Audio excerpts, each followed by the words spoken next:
and ratepayer relief. Thank you very much for your consideration. Thank you very much. So on your form that you filled out originally to request the LDSI, you have the full $207 million.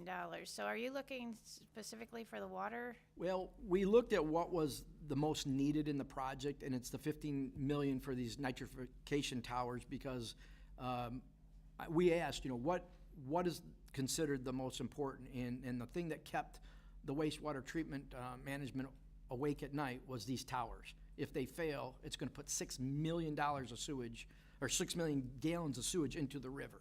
So we're asking for the $15 million to take care of this immediate problem. Okay. And so would this be done like immediately? So if you got the full grant, would it be done in phases over time, or is this something that you would? This would move forward right away because of the sheer necessity of it and how bad it is. And again, it could be an economic or environmental disaster. But everything else would be done in phases over the next few years. Okay.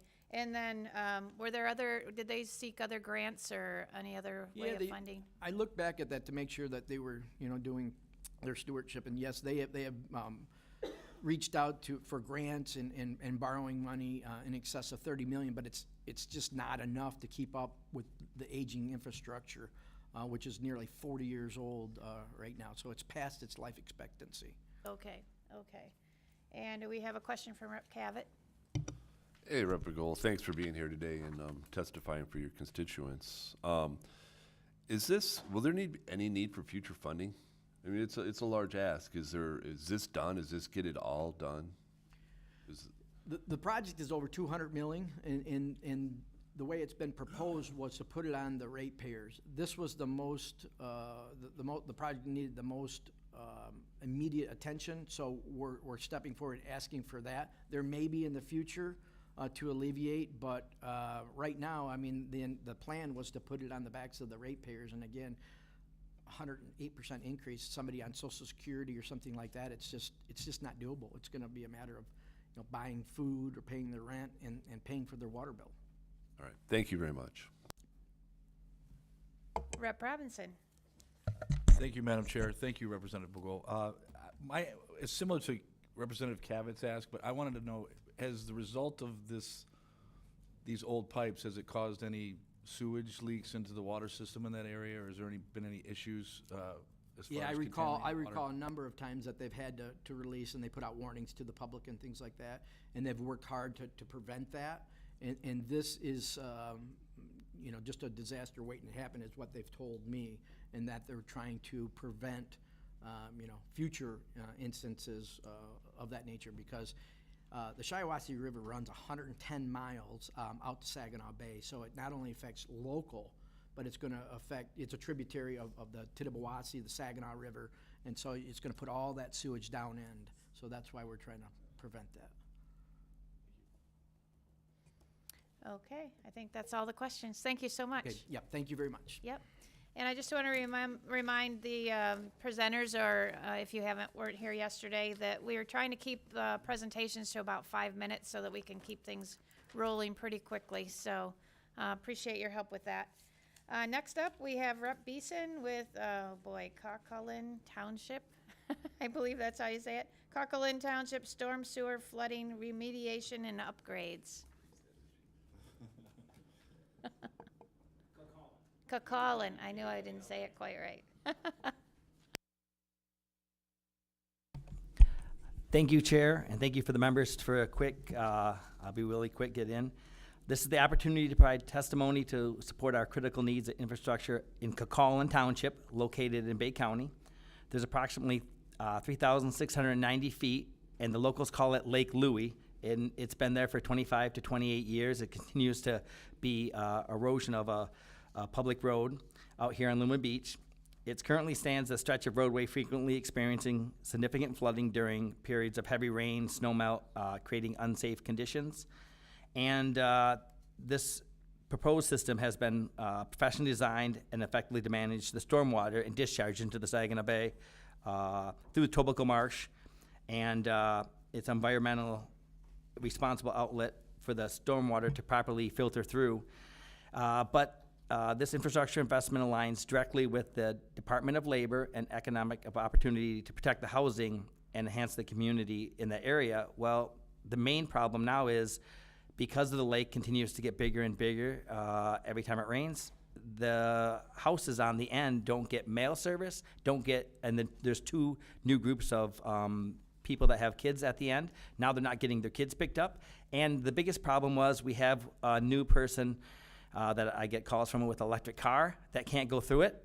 And it's like literally out quite a ways down at the end, the electric car, and they have to stop it because it's right the pothole when you turn onto the public road. So now we have somebody, and we don't want the electric car to go through it, especially if you saw how deep it was.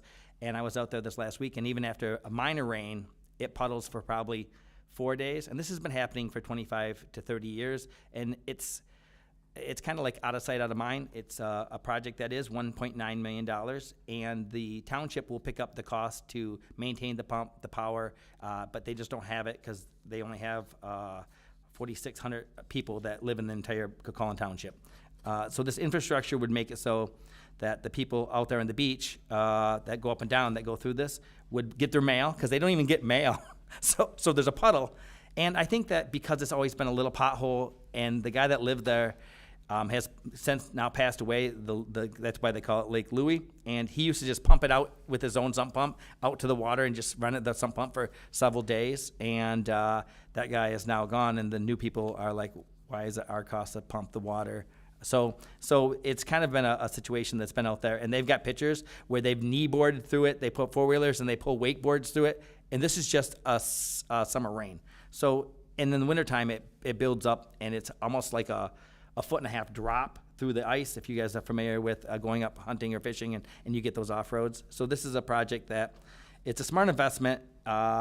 It's good for the future of that area, and I think that a lot of these little projects go without being seen, and I just don't want an electric car catching fire in my district, because we have a public road that has a pothole that we can knee-deep water in. Do you have any questions?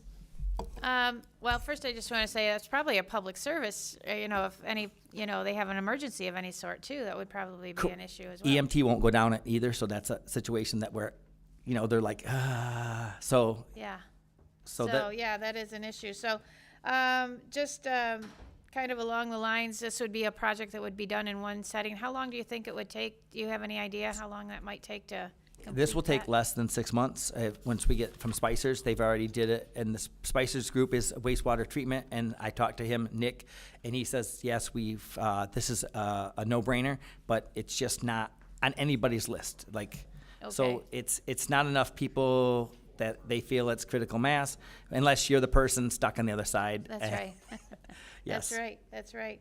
So, it will never need any farther, because there's actually a county drain to the other road, to the rest of the Linwood Beach. It just happens that this road kind of got pieced off a long time ago, and it used to be connected to the other end, but now it's not, so.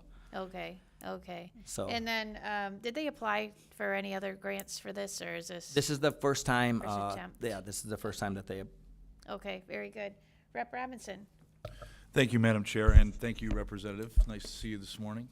I want to thank you for the pictures. There's a neighborhood in my district that this happens to. I guess my question to you, Representative, is how much rain has to fall for these types of incidents to happen? That could happen this last week. Just like every time it rains, it puddles there.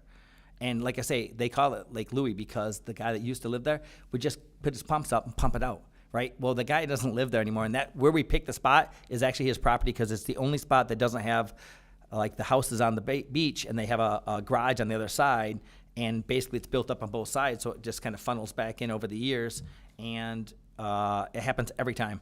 In fact, rainfall? Every rainfall, it puddles in one area right there, but once it gets a little bit farther, it continues to go out, and it catches more houses. So every rainfall, the person that used to live there in Lake Louie, in Louie's house, always gets a puddle into his garage, and then it continues to go out.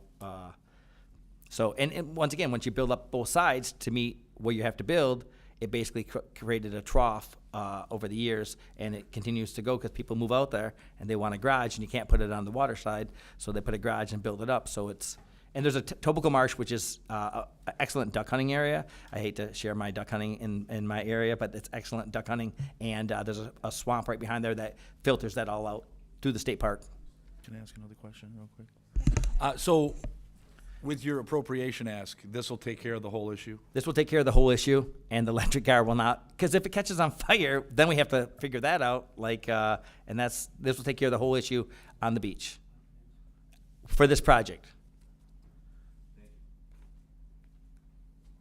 Sounds like it's gonna lead to another issue. Well, I don't have a senator, so I'll be here in front of you guys testifying quite a bit, because I have to put in my requests for the Senate side too, so. Okay, all right, very good. All right, we're good. Thank you so much. Thank you. All right, next up, we have Rep. Borton with Otsego Economic Alliance, Gaylord Treetops Water Sewer. Thanks for coming in again this morning. Absolutely. Rep. Beeson is tough to follow, but I'll do what I can here. Thank you, Madam Chair and esteemed members of the committee. I'm here today in support of a funding request of $3.75 million for the Otsego County Economic Alliance. This funding will be utilized for an aging and failing wastewater treatment facility at Treetops Resort in Otsego County. With me today is former State Representative Jason Shepard, who can give further details and answer any questions you may have. Well, good morning, committee members, Madam Chair, good to see you. So one thing about this ask that I want to point out is this funding was actually allocated 3 budget cycles ago under Chair Albert and sent to the city of Gaylord. We spent a considerable amount of time working with the city of Gaylord to figure out how to have them be the fiduciary for us to gain access to the project. Due to some boilerplate language that was put in during the first budget process and the way the city, how they wanted a partnership with us, it was in the best interest of all parties for the funds to be sent back to the state and then reallocated under the Otsego County Economic Alliance as opposed to the city of Gaylord.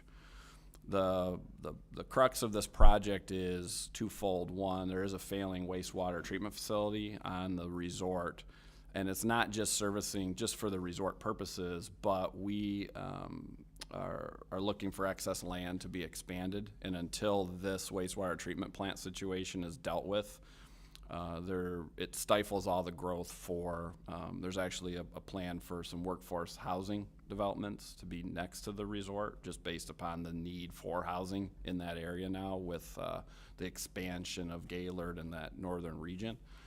But without this, we cannot utilize other properties surrounding the resort. So I guess that's what makes this ask a little unique, is the dollars were allocated once, sent back. We're just looking for the reallocation through this budget process to be able to get this project finally done and through a different entity than what originally was allocated to. Okay, thank you. Just a question. So is this actually the wastewater treatment facility for the Treetops Resort? Is it their private, or does it belong to the county? No, it's a private internal system, but it's all monitored through state and county, because of the impact of this wastewater treatment facility. If something were to fail, its proximity to the Pigeon River and other watersheds, it becomes a major issue. Okay. And it services the housing that's, part of the resort as well. So you have the subdivisions, you have the cottages, there's multiple owners and multiple properties around that resort that this services.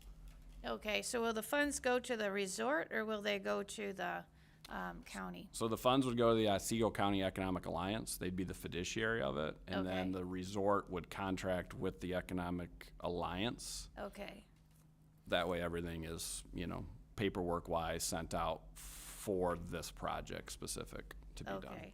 And so then if it does actually, if the development does come along, then this private wastewater treatment plant is gonna be, there's some kind of agreement that they are gonna open that up to the subdivision. It'll be or for the, whatever it yeah, is for that- the future developments. So That's there's the not whole a, purpose. a fear that they're gonna say, oops, this is ours, we're not gonna, or, you know, something along those lines. So we wanna make sure that that is a greater public good, so. Yes, for sure it is.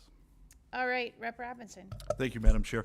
If you mentioned this, I apologize, but could you go into a little more depth? Because I see that the funds were previously approved for this, and then you had to send the money back. Could you talk about what happened there?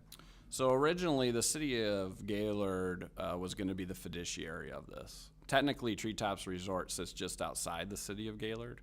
So the original plan was to annex in the Treetops Resort to the city of Gaylord and then run the city services to the resort. The issue came about where the city itself has its own wastewater treatment upgrades that they needed to do, and they wanted to use these funds for that and then not annex in the Treetops Resort after it was agreed upon that that's what we were going to do. So after meeting with the city attorneys, working with Treetops management, it became to an agreement where it's like, that's not what this was originally appropriated for. It was to fix this issue, and they were not willing to work with us on that. And because of the way language is written in all of these type of legislative directive spending, you can't just change it, right? So if it's sent to that entity, if they're not gonna use it for the purposes that was originally intended, then the money has to go back to the state. And that's where that came about. They were attempting to utilize this against a bond for their own city facility. We would not have been able to utilize it for the resort when it was originally intended for that. And that's when we put the brakes on it and said, you know, at this point, it needs to just go back to the state and let us have it reallocated. So if this project actually went through like a competitive bid sort of process, would that work for you? Would you be As willing to far go as- through a project, through the competitive bid? If, say, we, rather than a direct grant, we put it into a competitive bid and you were in the process of, would you, Well, would I that think work part for of you? the issue is because the money was already allocated once, it's just coming back. We're just reallocating it to a different entity. Okay, all right. That's- Very good. Well, thank you so much for coming in today. Thank you. All right, thank you. All right, next up, we have Rep. Bruck with Erie Township Water and Sewer Line Extensions.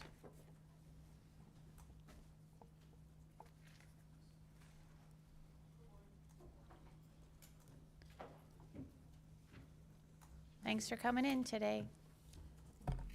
Thank you, Madam Chair and committee. I appreciate the opportunity to talk about Erie Township, Michigan. Specifically, obviously, you know, I represent the Gateway District into Michigan, Monroe County, and so there is an ask from Erie Township, but this doesn't just involve Erie Township. This involves multiple communities, and this is a project that I think demonstrates the government, local government, and private industry working together for a common good. So it's an extension from Bedford Township. They have their own sewage system treatment plant, and it's a 6-mile extension that takes it all the way to Erie Public Schools. And they service 1,200 students plus staff. They currently have a 60-year-old self-contained sewage system. So in southeast Michigan, and specifically in Erie Township, there are no sewers. Everything is on septic. And so there's a big issue with overflow and bad septic fields and tanks, et cetera, that flow into Lake Erie and is part of the algae bloom problem. So this project will assist in a number of areas. Number one is all those old, 80-year-old plus, you know, septic systems throughout Erie Township and the surrounding area that are leaching into Lake Erie. And number two, it allows the industrial base and residential base to grow there in Erie Township. But most importantly, the sewer line extension goes to the school, the public school there that services many students. And with the, as I said, this is a 60-year-old system that they have an on-site sewage treatment / septic tank system that they have that is going to cost millions of dollars to replace and upgrade. They've had many times where the schools have had to shut down because there's an issue with that on-site sewage plant. Bedford Township has signed an agreement with Erie Township as well as LaSalle Township, and then the city of Luna Pier. And these townships together are trying to get this money. They have a third of the money dedicated thus far, working with the county commissioners, have given a lot of money, as well as the ARPA funds. The MEDC has been involved. Private industry has been involved, where we have a towing company that is donating a portion of their land for the lift station that will be installed there along Monroe Street. And all this, it is a $12 million project. As I said, they have just over $4 million dedicated or donated thus far. They are looking at starting very soon, getting pipe in the ground. I said it affects 12,000 total residents with this as well, and I think it's just a very important project, not just because of the school, but because of the location there along Lake Erie, and the fact that the town of Erie has no sewer system. And even within the town, they're constricted by the septic use there in town. And again, this would offer expansion for their planning, future planning. We have industrial base. Republic is in on Republic landfill to the south. They're right on the state line. Has been a big supporter of this, and looking forward to moving forward with this. With that, I'd entertain any questions, ma'am. All right, thank you so much. So they've already secured the $4 million, so they're just waiting for the $8 million. Have they, other than this $4 million, have they sought, you said you did get ARPA funds and things like that, so you've really sought funding from a lot of different places already. Yes, ma'am. The Michigan Infrastructure Council has given 50% of the engineering costs, so $250,000 of the $500,000 cost just for the engineering portion of it. I believe $2-ish million is coming from the county, the Board of Commissioners. There's a batch of money that's coming from ARPA funds currently. There is a possibility of getting more. Again, it affects 4 townships, 1 city, and it's a big project, especially for Monroe County, but it's a very important project for the expansion of that portion of our state. So actually, the way I understand ARPA funds, I think it has to be spent by the end of 2026. So it's kind of critical for you to get that $8 million. Yes, ma'am. Fairly quickly. Yes, ma'am. Which is why they're moving forward currently. I just talked to the supervisor, Mike Grodi, this morning while I was on the way up here, to get an update on what's happening, and he said that they are moving forward and they are planning on getting pipe in the ground this year. Okay. So it has to be, I believe according to ARPA at least, it has to be completed by the end of 2026. So you're seeing that this project will be done fairly quickly. They'll move through it. It's not going to be done in phases or anything like that. I know there's It a would couple just be- phases within it because it has to come east to, would be Monroe Street or M125, and then it goes north about 4 miles to get to the school. So there's a couple phases within it. 1 lift station that will be installed. So there are some phases that they can get to, and then, if they can't proceed, they can't proceed. But the goal is to continue to proceed and get it done by next year. Yes, ma'am. Okay. All right. Very good. I guess one of the questions I have is, you said there was engineering costs, and of course there would be in any project like this, but do you see much of that $8 million going towards administrative costs or anything like that, or will that go strictly to the pipes and the infrastructure? My understanding is it goes straightway to the pipes and infrastructure. I know Erie Township has taken on a lot of the admin costs as well as Bedford Township. It is pretty unique to have 2 townships working together, but this project does support Bedford Township's sewer system as far as getting customer load base on their sewer treatment plant that has the capacity for this new district, District 4, in their system, and it will support that township as well in their goal to continue their services. But yes, ma'am. Okay, very good. Rep. Robinson. Thank you, Madam Chair. A couple questions. It's good to see you. Welcome. Always good to be seen rather than viewed. Yes, sir. First off, I see that a lot of these letters asking for this appropriations are directed to Representative Slotkin. Has there been an appropriation asked at the federal level? And the second question I have is, have they gone to a bank for financing? The first question, yes.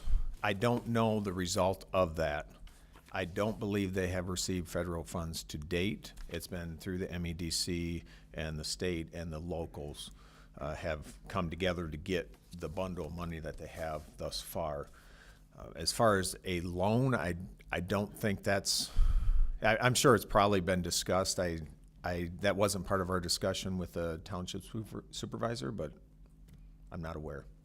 Thank you, sir. Thank you very much. That's all the questions. Thank you, That's it. madam. Thanks for Appreciate it. coming in. Appreciate it. All right, next up, we have Rep. Fox, and he is here with Lake Mitchell Sewer Authority, Lake Mitchell Sewer Improvement Project.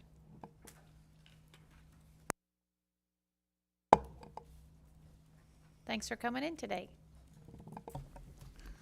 You bet. Thank you, Madam Chair, and members of this Labor and Economic Opportunity Committee. Earlier this term, I requested $5 million in this fiscal year's budget for the Lake Mitchell Sewer Improvement Project.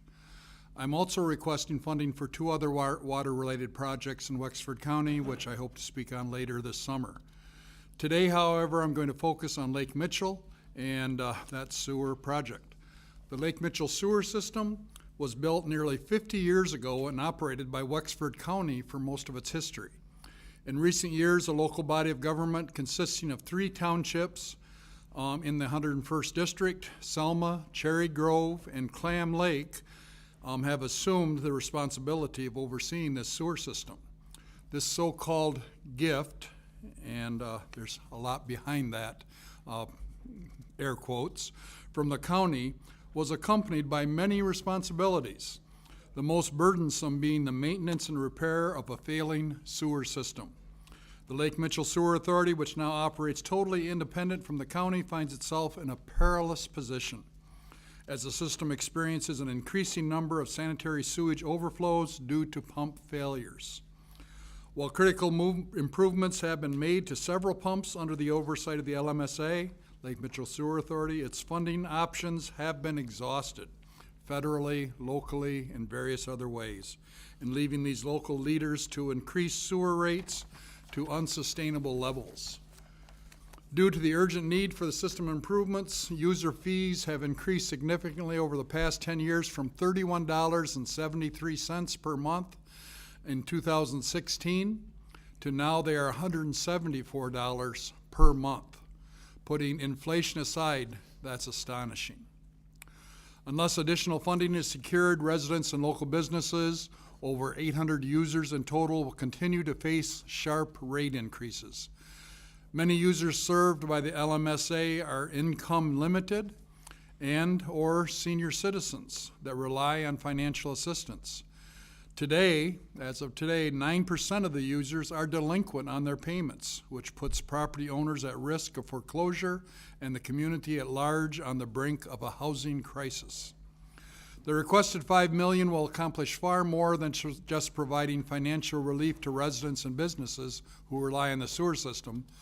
Lake Mitchell and Lake Cadillac, which are connected by a channel, provide a source of economic vitality for neighboring communities. In fact, as presented previously, you all have constituents who got to rephrase the sentence. In fact, many constituents of the House are present around Lake Mitchell. In fact, a total of 82 House districts are impacted. And I think that we sent a chart to you or a list to you, okay, of that. The Lake Mitchell State Park and Hemlock Campground both depend on clean water from the system to support a thriving tourism industry and recreational activities such as fishing, boating, swimming, kayaking, and snowmobiling. The channel connecting the 2 lakes also feeds into the Clam and Muskegon rivers and eventually into Lake Michigan. It passes through my county of Newaygo County. Simply put, timely improvements to this watershed sewage system are of vital importance, both to its daily users and to the state of Michigan as a whole. For this reason, I'm encouraging this subcommittee and the Michigan House of Representatives at large to support this appropriations request for Lake Mitchell Sewer Authority. Thank you for allowing me to testify, and of course, I welcome any questions you may have. All right, thank you so much. So, what is it, the town, or the county, took out a loan with the USDA. So that was the only source of funding that they had, Yes, other than the payments, the right, assessments? it's the sewer authority that has done it. The county has, like Pilot, Okay. washed their hands Oh, of the okay. sewer authority. That's why I called it a gift. Okay. It's not a all right. real gift. It was, major responsibilities. Okay. Will any of the money requested, the 5 million, go towards paying off that loan? I think it's going to go on into continuing improvements. Okay. They've been able to, repair or replace several of the pumps. This is a pump system with I think it's 4 houses per pump, but they've still got more to do. And what the pressure is that Eagle is giving them a deadline, which they have tried to work with, but that's another added pressure into their whole picture. Okay. So, So yeah. just to confirm, that money would, if they were to secure the 5 million from the state, that would go towards the actual sewer system itself and not towards paying off the loan? Right, exactly. Okay, Yeah. okay, very good. Do we have any questions? Yes, Rep. Cavett. Thank you, Rep. Fox, for being here. May I chair 2 questions? One is, will you need future funding? Is this enough to get it done to where? Well, backing up the truck, 2 years ago, we requested the total amount, which at that time was 19 million. That number has grown. They've secured this loan. They've also been, jacking up the prices on the monthly rate. So they've got it down to about 15 million at today's numbers. So yes, there may be more requests coming in the future, but this is enough to sustain them for the foreseeable future. All right. Second question is, does Senator Hoytinga have a request in for this same project? Senator Hoytinga's request is one of the other 2 projects that I alluded to earlier on. There's a culvert that has gone awry close to Business 131, that if it collapses, it's coming off of that same Clam River after it flows through Lake Cadillac and then through Cadillac, the city. Okay, thank you. Yep. All right, thank you very much. Okay, thank you very much. All right, next up, we have Rep. Harris with Springfield Township Fire Department High Capacity Wells.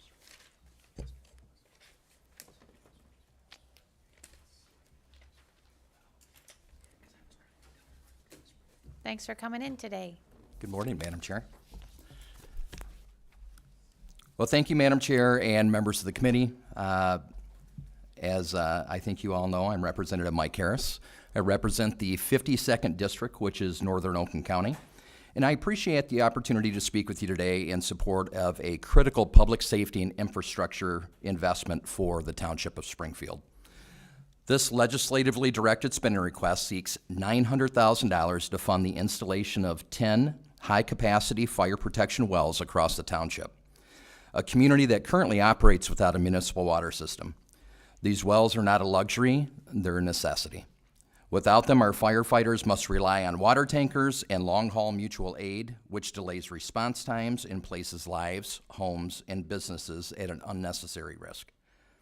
But this project is about more than just fighting fires. It's about economic development, infrastructure resilience, and preserving the historic heart of our township. One of these wells will be installed downtown, where aging private wells are beginning to fail. By improving water availability in this district, we're not only protecting historic structures, but also opening the door to future revitalization, residential growth, and commercial investment. This is a smart and responsible use of taxpayer dollars.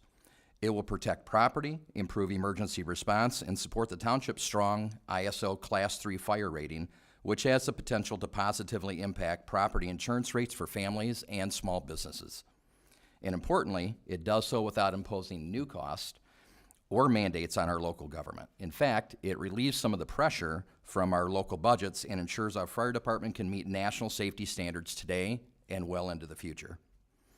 And I have online today, Madam Chair, if you would allow it, I'd like to turn it over to Springfield Township Fire Chief Matt Covey, who's worked tirelessly alongside Supervisor Rick Davis to develop this proposal and ensure it's ready for implementation.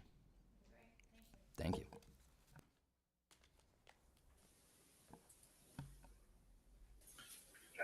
Good morning, members of the board and Madam Chair. Thank you for the opportunity to speak to you today. I am Matt Covey, Fire Chief of Springfield Township. I'm here to respectfully request your support for a critical public safety initiative. State funding to install 10 high-capacity fire suppression wells across Springfield Township. Many areas, or should I say the majority of the township, lacks access to a municipal water system. This means that when a fire occurs, we rely on tanker shuttles and mutual aid, adding critical minutes to a response time. These wells would provide an immediate, reliable water source, delivering 300 to 500 gallons per minute, meeting NFPA standards and the International Fire Code standards that we currently follow today. These wells would be strategically placed throughout the community to significantly enhance our firefighting capabilities, improve response time, and reduce property loss. This project is extremely important not only for the safety of our current residents and our businesses, but also for future homes, developments, and commercial projects. It lays the foundation for responsible, sustainable growth in our community for years to come. This will also help protect our historic downtown district, a unique and irreplaceable part of our township heritage that lacks a significant source of water for fire suppression. In addition, these wells won't just benefit Springfield, they'll support our neighboring communities during mutual aid responses, giving regional departments faster, safer access to water when seconds count. The total request is approximately $900,000 or $90,000 per well.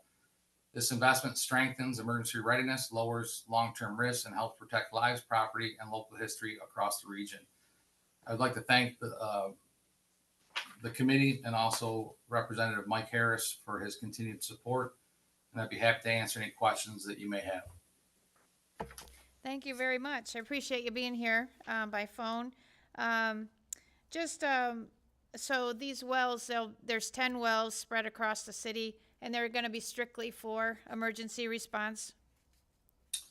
Yes, they are going to be strategically placed throughout the community. We spent numerous days and hours going throughout the community looking for appropriate places or areas that would best suit, breaking our community down into 10 areas.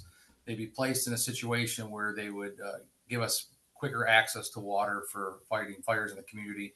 The downtown well in our historic downtown district, the goal to that well would eventually be able to support the dying water table in that area, meaning that a lot of the homes that have shallow wells, and we're hoping at sometime in the future to use that well to support community water in that area. Okay, thank you. So with 10 wells, how long will it take to put those in, do you think? Our goal is to have that done by the fall of 2026 if it is approved by this board. Okay.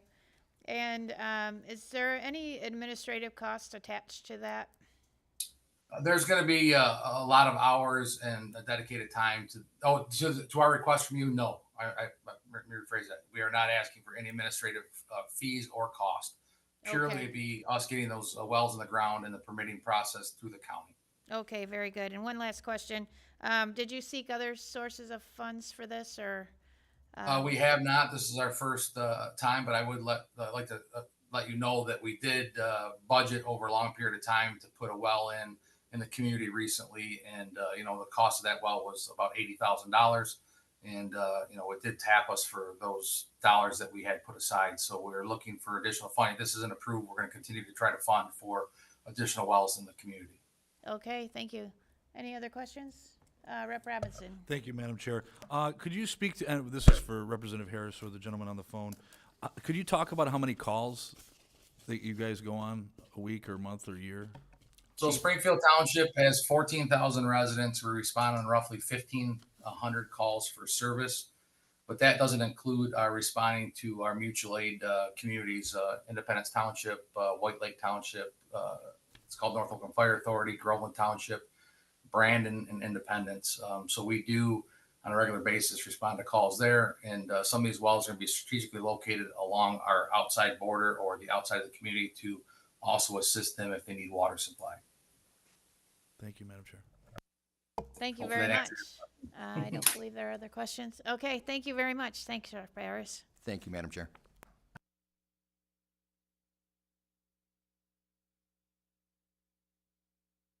All right, next up, we have Rep. Johnson with the City of Portland Wastewater Treatment Plant. Thanks for coming in again today. It's good to be here again. Thank you, Madam Chair and the members of the committee. I have with me today City of Portland City Manager Andrew Jemchek, and he is going to share more details. The ask is $9.2 million for wastewater treatment plant upgrades in the City of Portland and other related infrastructure needs. Just to give you some framework here, Portland is the city of two rivers, Looking Glass and our Grand River. This isn't just about Portland, this is about the whole state. Portland links Lansing to Grand Rapids. The Grand River flows west, affecting our second largest city, Grand Rapids, and our west coast. And a 66% rate increase has already been on the backs of the residents of Portland, with just 3,800 responsible, frugal residents. And I'll pass this off to Andrew now from the City of Portland. Thank you. Thank you, Representative Johnson and members of the committee and Madam Chair. Thank you for the privilege of being with you today. We are asking for 3 high priority requests, critical infrastructure for us as the City of Two Rivers. The first request is enhancements to our treatment plant. The community did embark on a wastewater treatment plant enhancement. Bids came back and they were well over expected. And so the request today before you is to finish that already designed shovel-ready work that we were unable to complete due to financial constraints when those bids did come back. That is $4.1 million of the request. The next element of the request is 3 lift stations. That is $1.5 million. Those were designed in 1973, 1993, and 2006. The Rindlehaven lift station at 2006 also supports the MDOT I-96 rest area, which we are proudly able to host as we are that conduit between Lansing and Grand Rapids. From there, our 2010 stormwater asset management plan identified critical infrastructure within our sewer lines. That is a request for $3.6 million. And as Representative Johnson had mentioned, the financial constraints on the community, these would not be possible without the assistance of the state. As Representative Johnson mentioned, there's macro impacts to the state of Michigan, and I think this request for Portland aligns with the values of the state. The Middle Grand River Water Trail was designated by the DNR as one of the first water trails within the state. We are in conversations to prepare the marketing plan for that. Portland is proudly listed as one of those designated highlights on that water trail, about 12 miles from Charlotte Bridge Highway over to Thompson Field. And our big priority is to maintain the environmental nature of that trail, as well as prevent I&I or overflows that may inhibit that recreational opportunity. That does have a lot of economic growth for us, and we look forward to kind of continuing to make sure that that is a viable option for the state as well as for our community.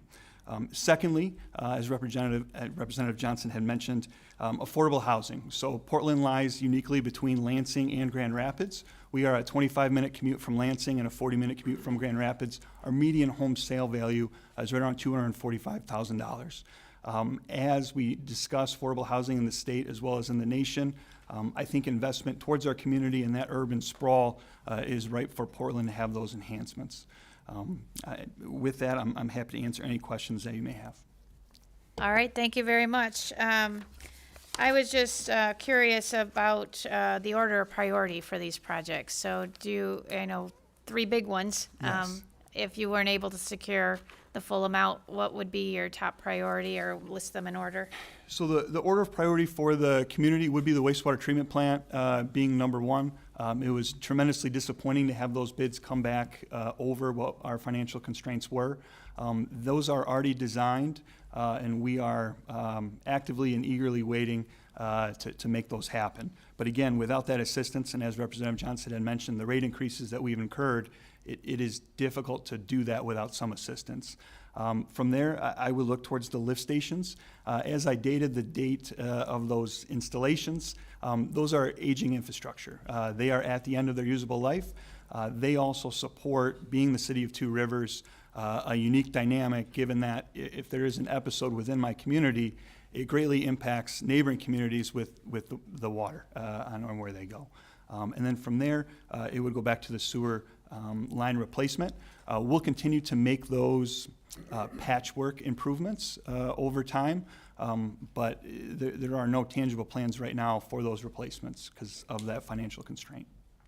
Okay, and then, would each of these projects be done like in phases, or are they, I mean, obviously you have 3 different projects, but if you were to do the wastewater treatment plant, say, how long would it take you to get that finished? Would that be done in a fairly rapid amount of time, or? I would have to check with the engineering and the bid specs on that, but I believe that would be completed within a year as the designs are already in place. There might be some updating to those plans, but I believe that could be turned around quite quickly. On the lift station element, that is something I believe can be completed within a 2-year window. Okay, and then administrative costs, is there, would any of the money from the state be used for administrative costs in this project? So there would be some level of engineering associated with the 2 projects that I had mentioned, with those engineering plans already completed on the wastewater treatment plant. And that's all the administrative costs I could see for All right, these. very good. Any other questions? Rep. Robinson? Thank you, Madam Chair. Specifically, it says in the handout that the 3 lift stations were built in 73, 93, and 06, correct? Yes. It seems to me the 06 is in much disrepair as the other 2, and could you talk about the difference between the 3? So it's not as in much disrepair, but I'd say it was probably the highest frequency of flow that we receive in that particular one in 06, given the amount of traffic we receive at the MDOT area and that rest area piece. That particular level of investment, that's just the modernizing of controls and what that looks like for that investment. Rep. Cavett? Yeah, thank you, Madam Chair. Thank you for being here today. I appreciated Rep. Johnson's comment on how this isn't just a regional issue, it's a statewide issue with the contamination and being a good steward of the rivers. You had mentioned how there's a water trail system that Portland's involved in, Yes. and the DNR was holding you to a standard on that. Are you able to maintain that standard with the infrastructure you have currently? And just talk to that a little bit for me, if you could, please. So we will make our absolute best attempt to maintain that standard moving forward. It's difficult to answer that question given the proximity, and if there is a catastrophe and this is critical infrastructure, I don't know where that fallout may contribute. I will say, as the City of Two Rivers, we're tremendously prideful in our location, as well as looking forward to the recreational opportunities that the state has outlined in that 87-mile water trail system. And again, to be highlighted as that 12-mile particular designation for nature, that is going to be a priority for us. All of these enhancements greatly take us forward as a community, while also shepherding that burden off of our residents, given the rate increases. And so we will absolutely make every best attempt to do that. All right, thank you very much. Appreciate you coming in. All right, next up, we have Rep. Meerman with Blendon Township Water Infrastructure Improvement. Thanks for being here this morning.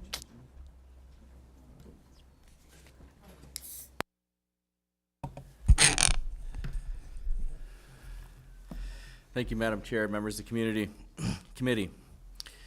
Good morning, and thank you for the opportunity to testify on the water infrastructure improvement proposal for Blendon Township.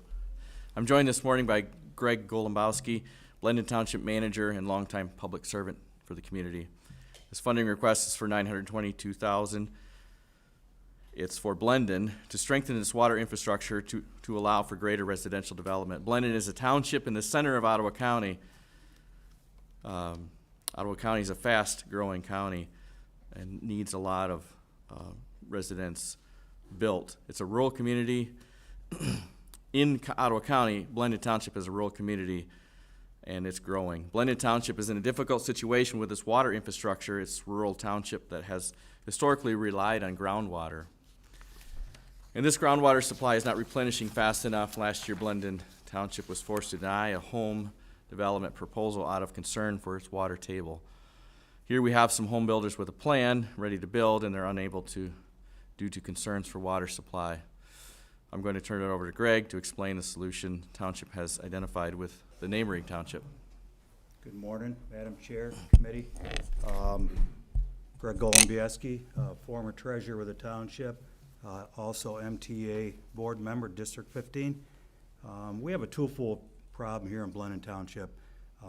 The water crisis, which has been looming for the past 10 years, it is increasingly difficult each year as summertime comes.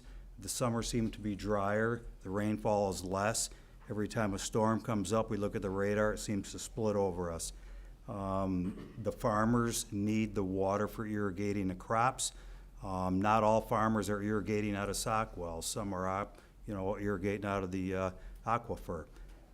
That has caused trouble for our homeowners. We have currently 27 homeowners who don't have any water in their house. Repairs are 2 to 3 weeks out. Our planning commission is rewriting our zoning right now, and currently they want to eliminate shared driveways. They said no new housing developments in the township unless you have municipal water. We have been in conversation with our neighbor Georgetown Township, who is one of the largest users of water on a Wyoming municipal system, and we are partnering with them just because we are so small as far as being in their master plan. We use the same water planner as they have. So this project that is before you, it is going to be in conjunction with a project that they have going next year. They're upgrading a water main on 48th Avenue from 12 to 20 inch. They're going to be going right by Tyler Street and Blendon Township. That is an opportunity for us to tie in, to loop our water so we can expand water for our residents. I heard a gentleman talk earlier about, water not being a luxury, it's a necessity, and it is, and it's preventing us from growing. We have a local builder who's been in the community for 20 years.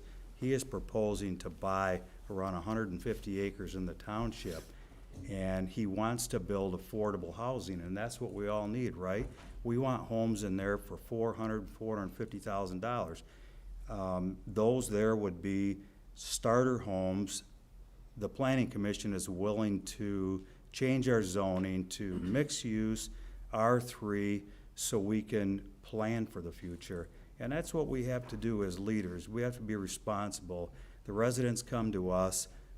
We went to Rep. Merriman, and we're here today asking for help. Does anybody have any questions? Well, first of all, thanks for being here today. Appreciate you coming in.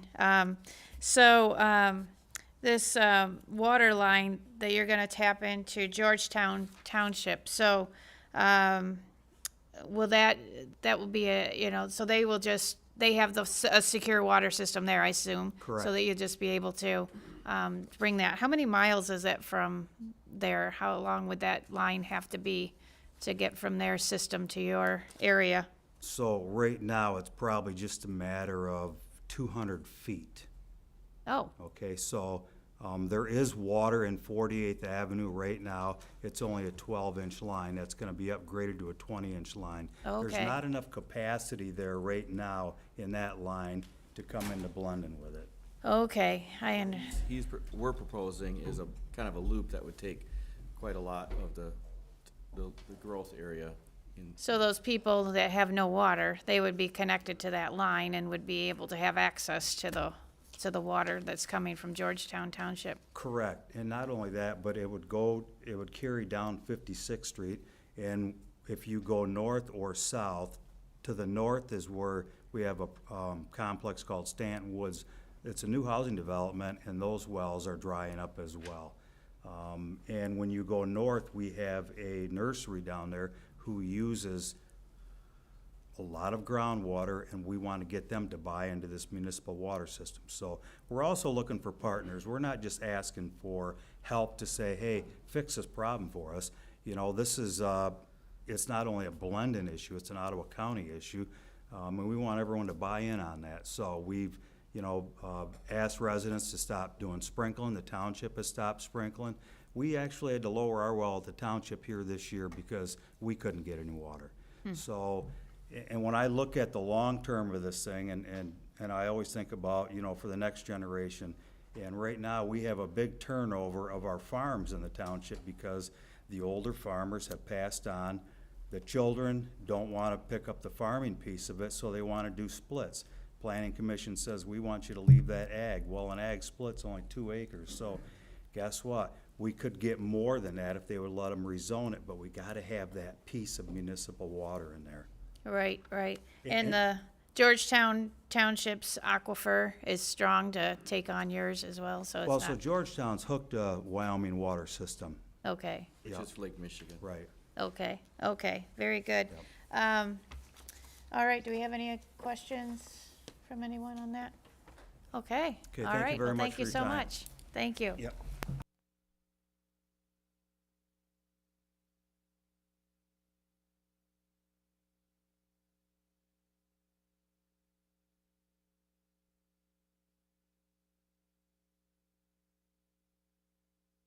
All right, next up, we have Rep. Pavlo from the City of Port Huron, Black River Canal Project.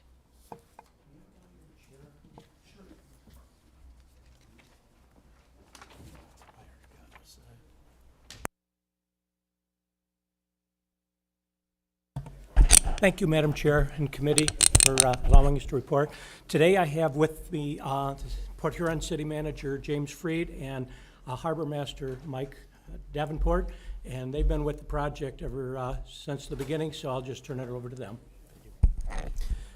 Good morning, Madam Chair and representatives. It's an honor to be here today. I am James Freed, the Chief Administrative Officer, City Manager for the City of Port Huron.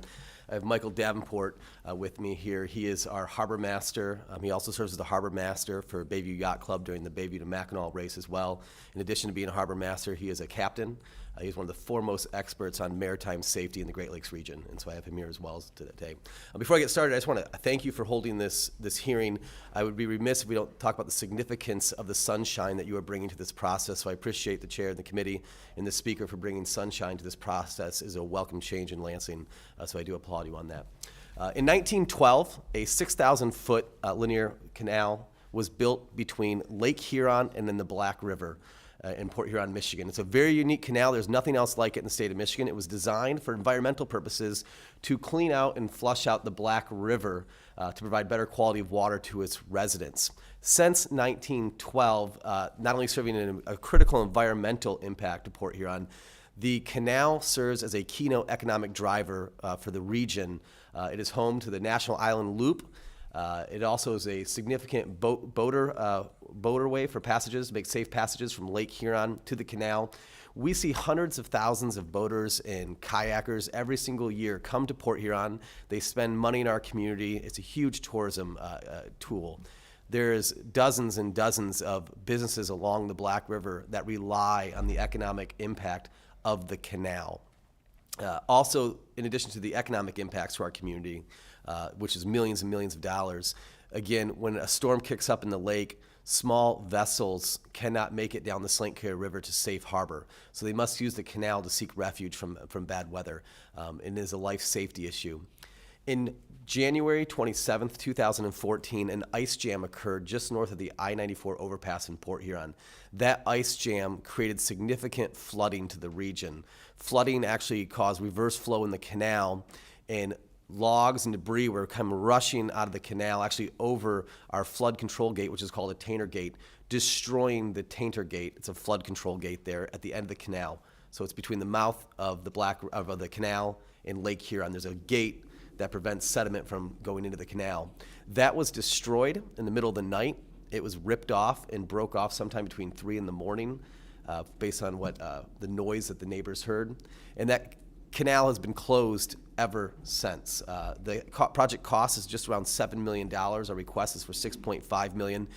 What that will allow us to do is to rebuild the Tanner Gate to Eagle standards, which is a much more robust gate that can handle flood impacts like it took it out in the first place. It will also allow us to build seawalls along the canal and then armor those banks. Right now, the canal is closed because any type of flow could jeopardize the banks collapsing, causing millions of damage and more damages. The problem is with this canal closed, as the island loops closed, boaters cannot seek safe refuge, so we have a life safety issue within our boating community. We have the city of Port Huron has been facing a significant economic impact to the closure of this canal. Millions of dollars in tourism is not coming into our community. Those mom and pop businesses along the Black River are struggling to survive because their kayak renters and their kayak users are down. People visiting their restaurants are down. And so this is really about a economic issue in Port Huron. This request is very unique. Again, there's nothing else like this in the state of Michigan. This was caused by a natural disaster. We simply do not have the funds. We tried working with our various townships. They don't have the funds either. We don't have $6.2 million, $6.5 million to fix this canal, and it's devastating our local economy. And I have Mr. Davenport here who can testify as well to the life safety issue of the boating community. And with that, I'll take your questions. Well, thank you so much. I appreciate you coming in and, this sounds like it's not just, economic safety as well. So sounds like, safety issue. and I appreciate you providing the pictures and things like that. That's good. So, so as far as the time frame for fixing that, how long would it take for the project from start to finish to get that? So the lead time on the gate is about 10 to 15 months to build the gate. It is proprietary. It will have to be manufactured to fit that. We estimate it's a 3-phase project. The first one was securing the site, building a cofferdam, which we use some ARP money to do. The next one will be to do the bid package, which is all set to go. This is really a shovel-ready project. To armor the banks of the canal, that'll take about 3 to 9 months. So to do it completely is about a year and a half. Okay. But we hope to have it open much sooner because we can essentially get the walls up and get it opened. Okay, very good. And thanks for talking about the phases, because that's one of the questions. One of the things the representative wanted me to point out as well, we talked with our sheriff as well. So the Maritime Patrol, because the Black River Canal is closed, it takes them 45 minutes longer to respond to a call in Lake Huron for help. So our emergency boats can't get out there faster. Okay, yeah, that's important information. All right, and then administrative costs, are there anything associated with this, or this would go directly to the gate? No, these funds will go directly to repairing this crisis. Okay, very good. Any other questions? Okay, well, thank you very much for coming in. Thank you, Madam Chair. Appreciate it. Thank you. He's out. Okay.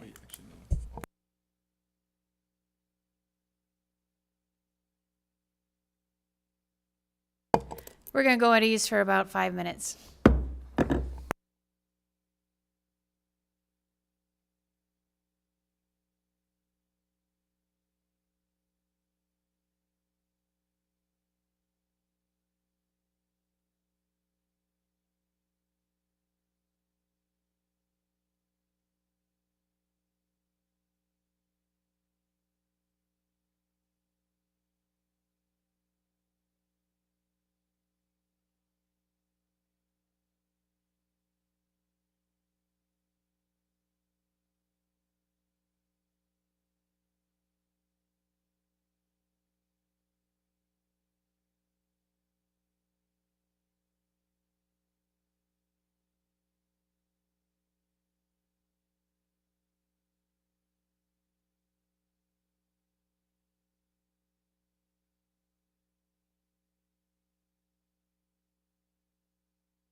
All right, we're gonna get started.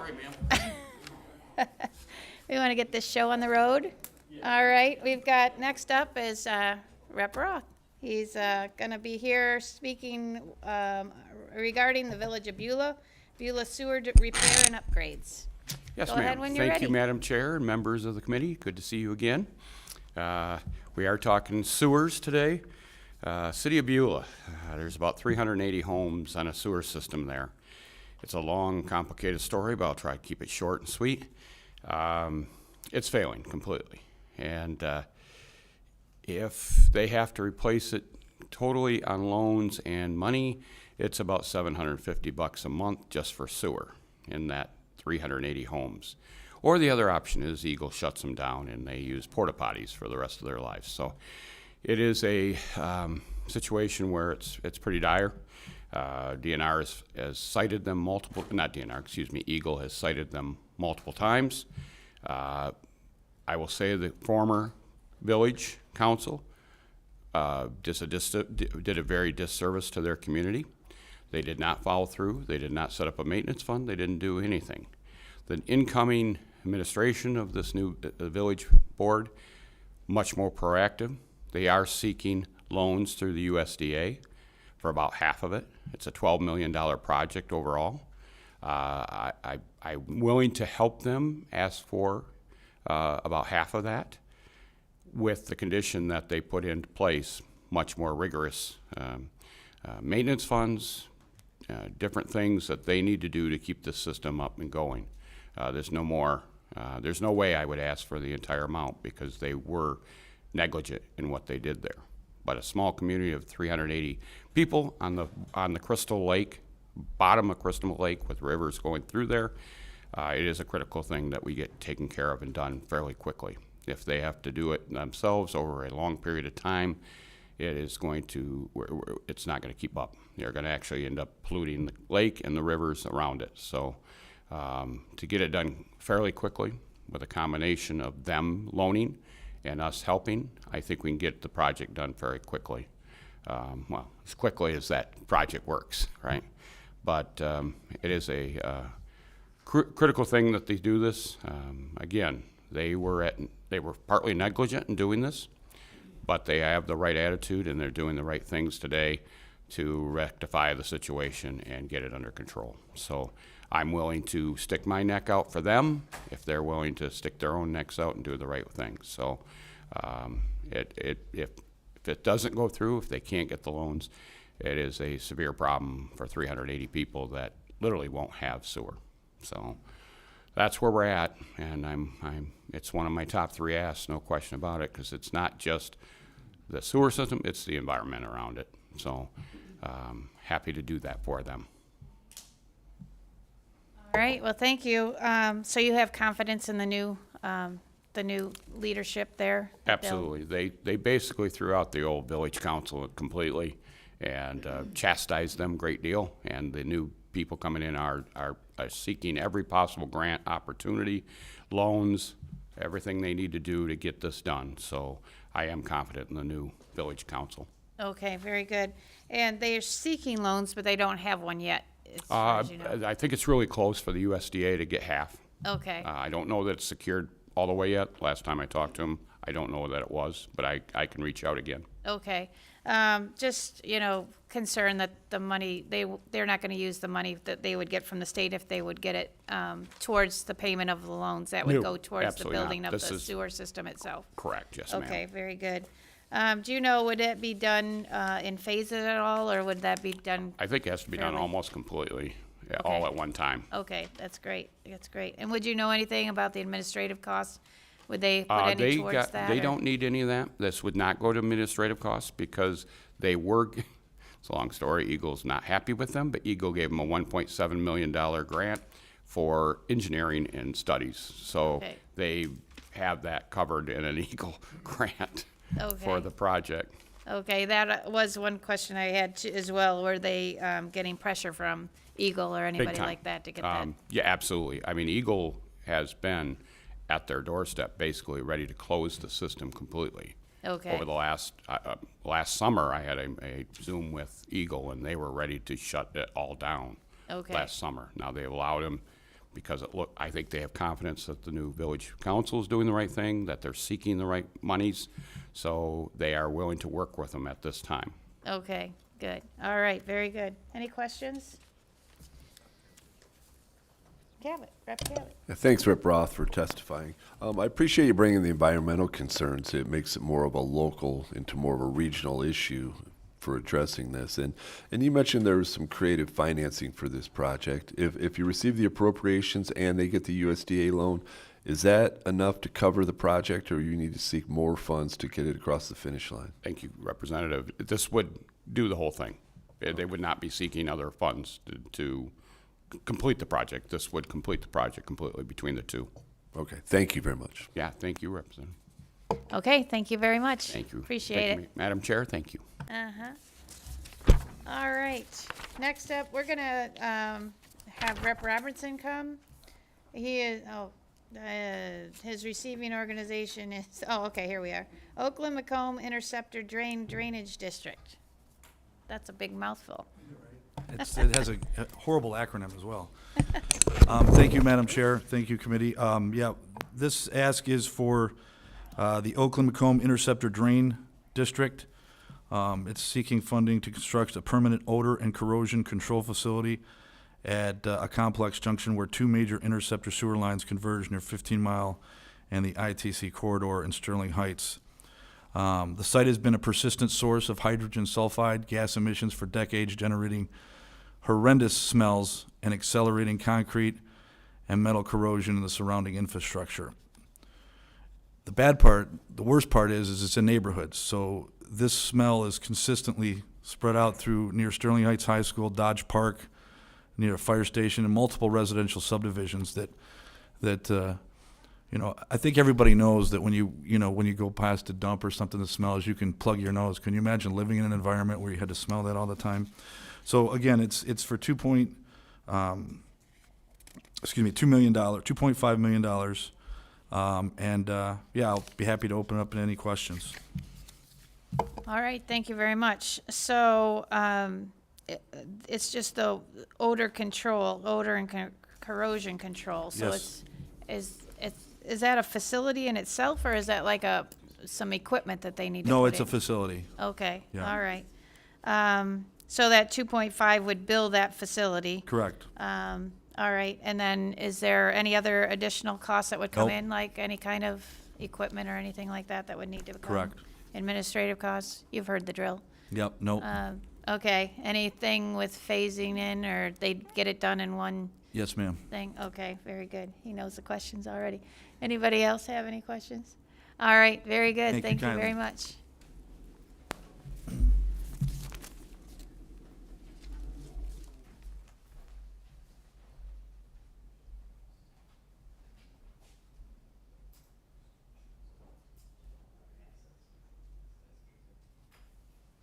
All right, next up, we have Representative Schmaltz with Jackson County and Cascades Restoration.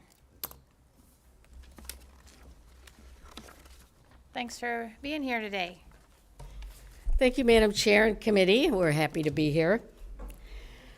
So my request is for $1.5 million for the restoration of Cascade Falls in Jackson County. The total cost is $3.5 million of the project, but the community is really stepping up to reach that goal.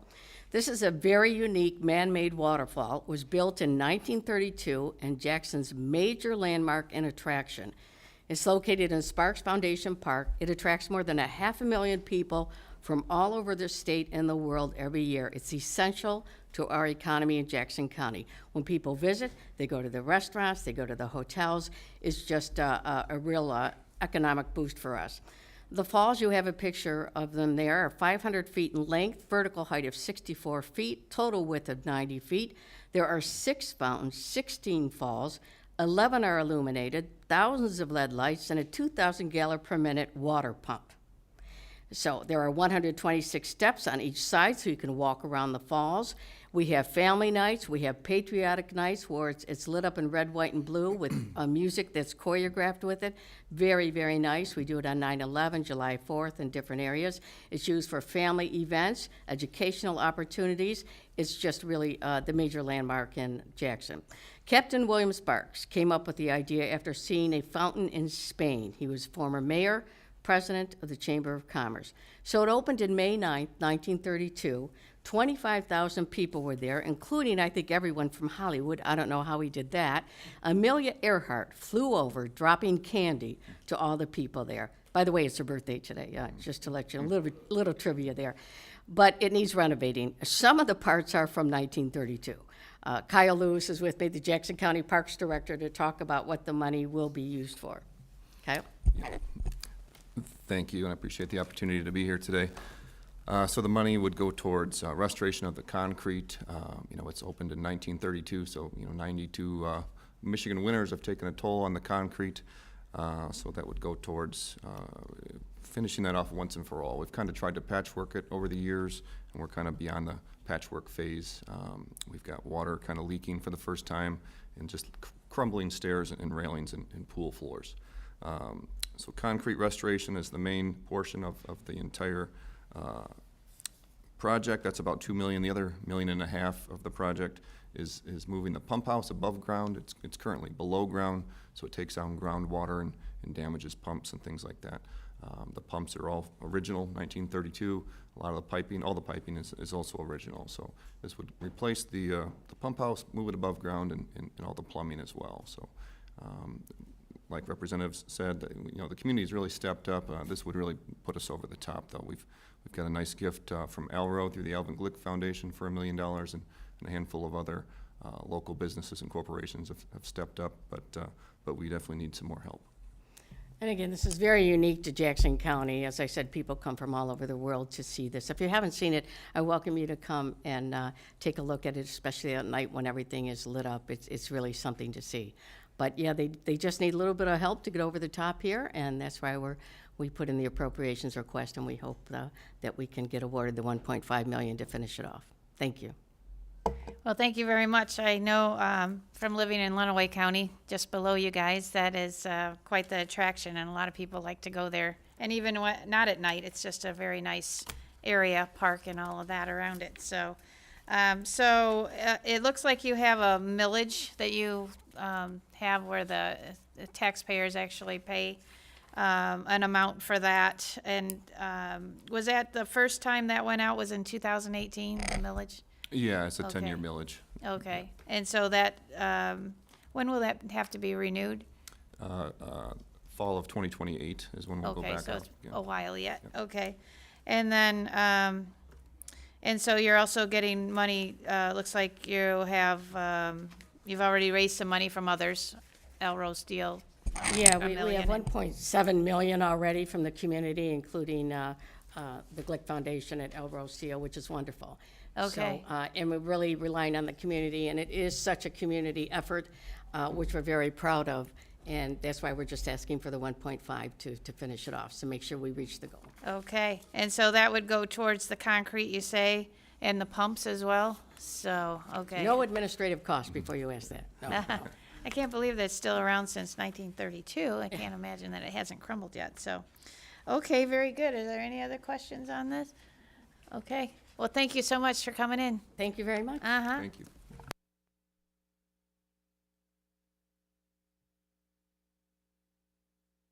Next up, we have Rep. Thompson with the City of Rockwood Wastewater Treatment Plant.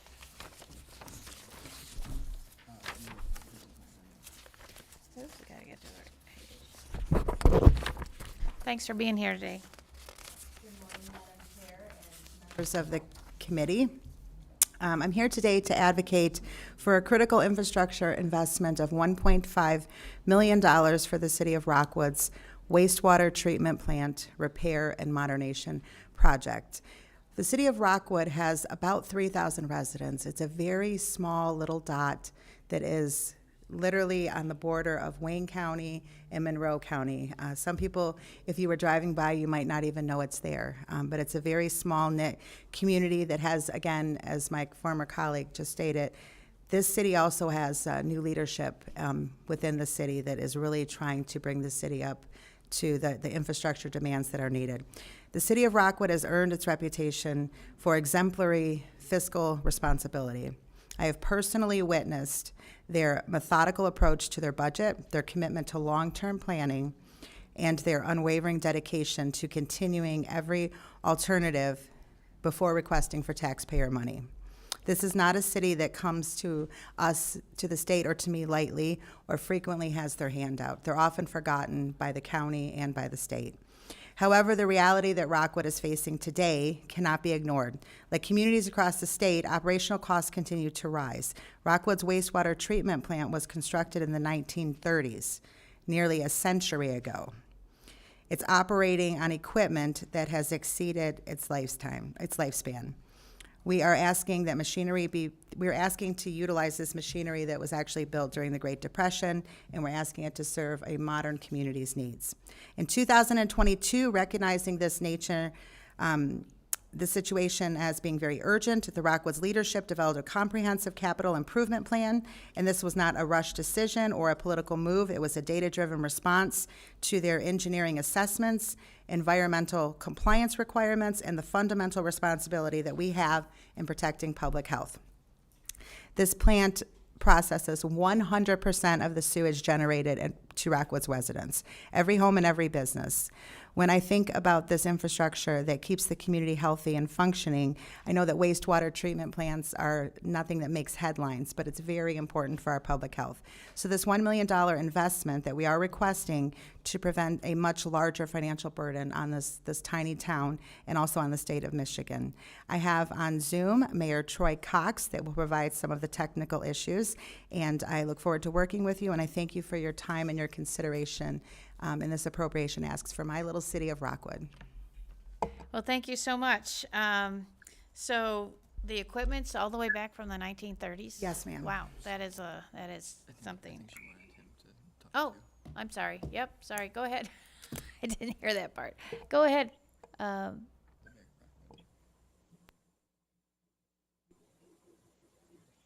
so sorry. I have on Zoom Mayor Troy Cox. You can begin whenever you're ready. Thank you, Representative Thompson and committee members and Madam Chair. I want to apologize, first of all, for not being there in person. I found out about this late yesterday, and unfortunately, I'm leaving for vacation today. This issue is very important to me, and I would have gladly driven the 2 hours to be there in person if possible.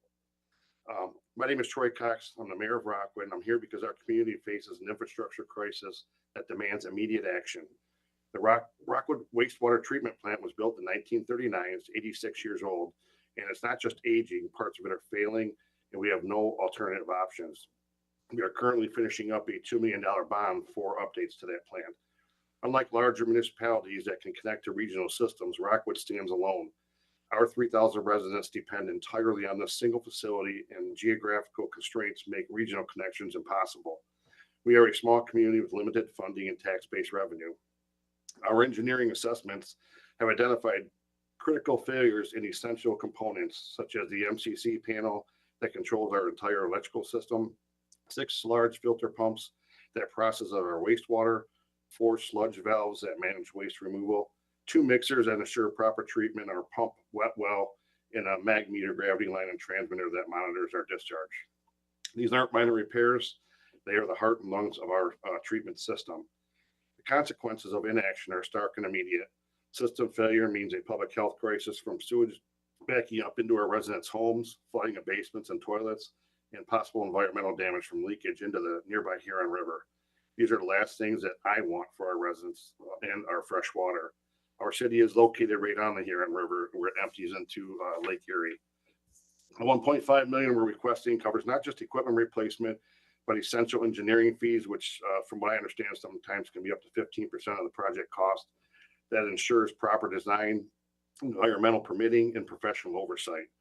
We're not asking you to fund a quick fix. We're asking to invest in a system that will reliably serve our community for the next 30 years. I've been in government long enough to know that Wastewater treatment plant, as Representative Thompson had mentioned, is not fancy and doesn't win elections or generate applause at town halls, but it is absolute must function reliable, safely, and in compliance with environmental standards that protect all of us. We as elected officials, I think it was mentioned earlier, have a duty to lead and come up with common solutions for our residents. Your time and consideration is deeply appreciated, and I thank all of you for your time, and I'm prepared to answer any questions that you may have. Okay, thank you very much. Did you mention that it's, that this 1.5 is 50% of the project cost? Or, well, I thought I heard 50%. Oh, okay, so this is the full cost of, or the full amount that would cover the cost of updating your facility? That's correct. We have a capital plan in place, and it would get us for, fix everything for the foreseeable future for us. Yes. Okay, all right, so that would be replacing all that equipment from the 1930s? And then Yeah. would you have to Well, some of update? it replaced over time, but there is other equipment that is old also. And unfortunately, I'm newer to the administration here, but prior administration let things go. So now things are coming to a head all at once, and there wasn't proper maintenance done. Okay. Would any updates need to be made to the building too, or just the, or any of the actual structure? The structure, I think, appears to be fine at this point. It's the working equipment inside. Okay, okay, very good. Has any other funding been sought for this project? Loans or, you know, other grants or anything like that? I'm not sure. I know that, like I said, we had a bond. We're finishing up that $2 million bond. And I don't know if the prior administration had requested any grants or not. I have requested funds last year and did not receive any. Okay, all right, very good. Any other questions? Rep. Robinson has a question. Thank you, Madam Chair, and thank you, Representative Thompson. Mr. Mayor, I have a question for you. I was looking at your letter that you submitted to the committee here, and I wanted to ask you about, in it you mentioned that you can't get into what you call the super sewer system because they have no room for us, not to mention it will cost millions of dollars. What do you mean by they have no room for us? Could you talk about that? There's the regional system down here and down wherever that majority of the cities connect into. We've been told that they don't have, they cannot tie us into that system, as there's no room for our city in the amounts of flow to go into their system. They don't have room for us. And if they were to try to make room, we were told it would be millions of dollars, which we can't afford. All right, thank you. Yes. All right, thank you very much. Appreciate you. Thank you. Taking the time to speak with us today. Thank you, Representative. All right, Tisdale. All right, next up we have Rep. Tisdale with City of Rochester Hills and Nowicki Park. Thanks for being here today. You're welcome. Thank you, Chair Jenkins, Arno, and members. And I have on Zoom, hopefully, Director Ken Elwert as the head of Parks and Forestry in Rochester Hills. This is a $2 million ask for parkland that's been undeveloped. And I just want to emphasize that this is really a regional ask. It's not just for the city of Rochester Hills, although that's where the park is located. Within half a mile radius of Nowicki Park, there are 2,200 residents, Rochester Hills residents. Within 5 miles, there are 140,000 people. Now, you might be thinking, Tisdale, no one's going to drive 5 miles to go to a park in Rochester Hills. Well, our park system in Rochester Hills gets over 1 million visitors a year. It's 98% of our residents in surveys, claim that's the greatest feature of the city. So at this point, I'll turn it over to Director Elwert.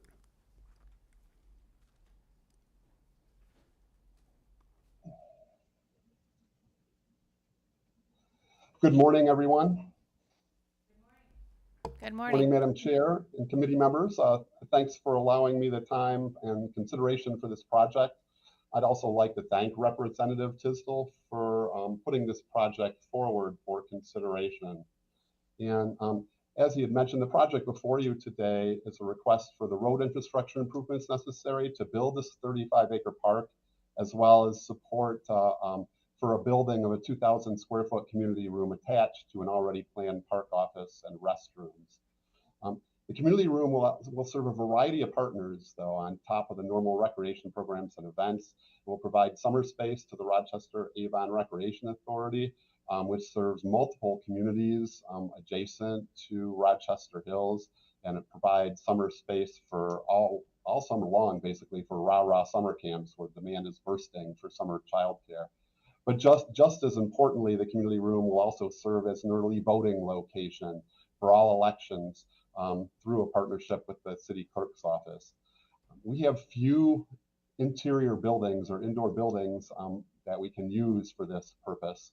And this building will substantially reduce the wait times in an area densely surrounded by neighborhoods, as Representative Tisdale had already mentioned. He had also mentioned the size of our park system, and we really are truly a regional park system. It's a key element of the quality of life in our region. He had mentioned over 1 million visits, which is absolutely true. I think that at the time that Representative Tisdale left, that's what we were serving.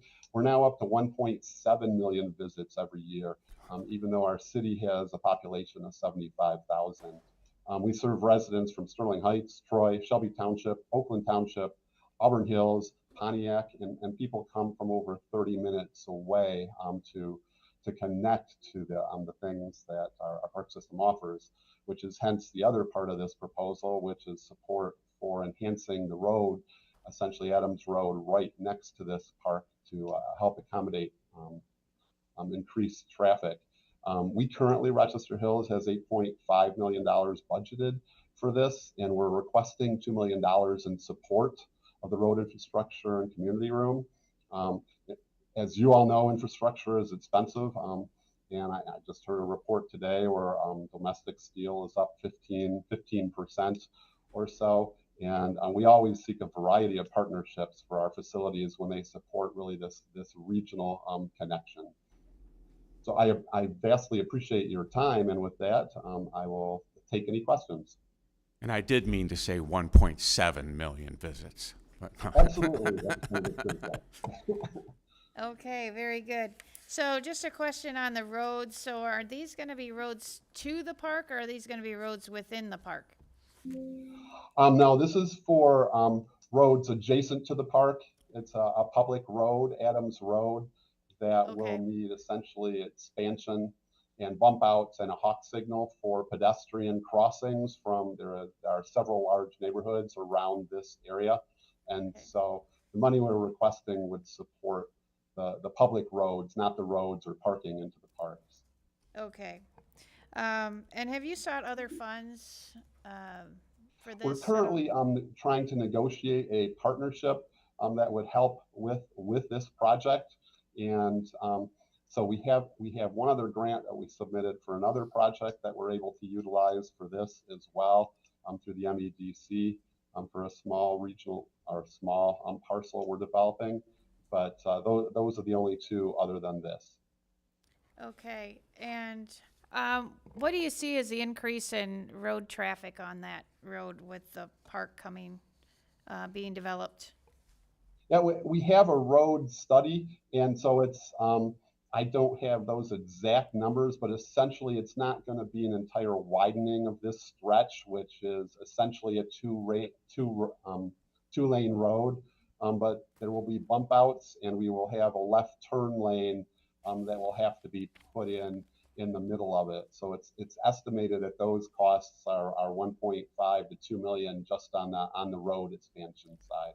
And if I may, it's at the corner of two county roads, Adams and Tinkin.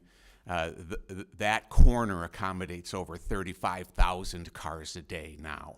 So any increase would be of little consequence. Okay. It's already pretty busy. Yeah, it sounds Yeah. like it. Any questions? Okay, very good. Well, thank you very much. Thank you, everyone. Appreciate your time. All right, thank you. All right, next up we have Rep. Vanderwall with Shelby Township, Shelby Community Pool.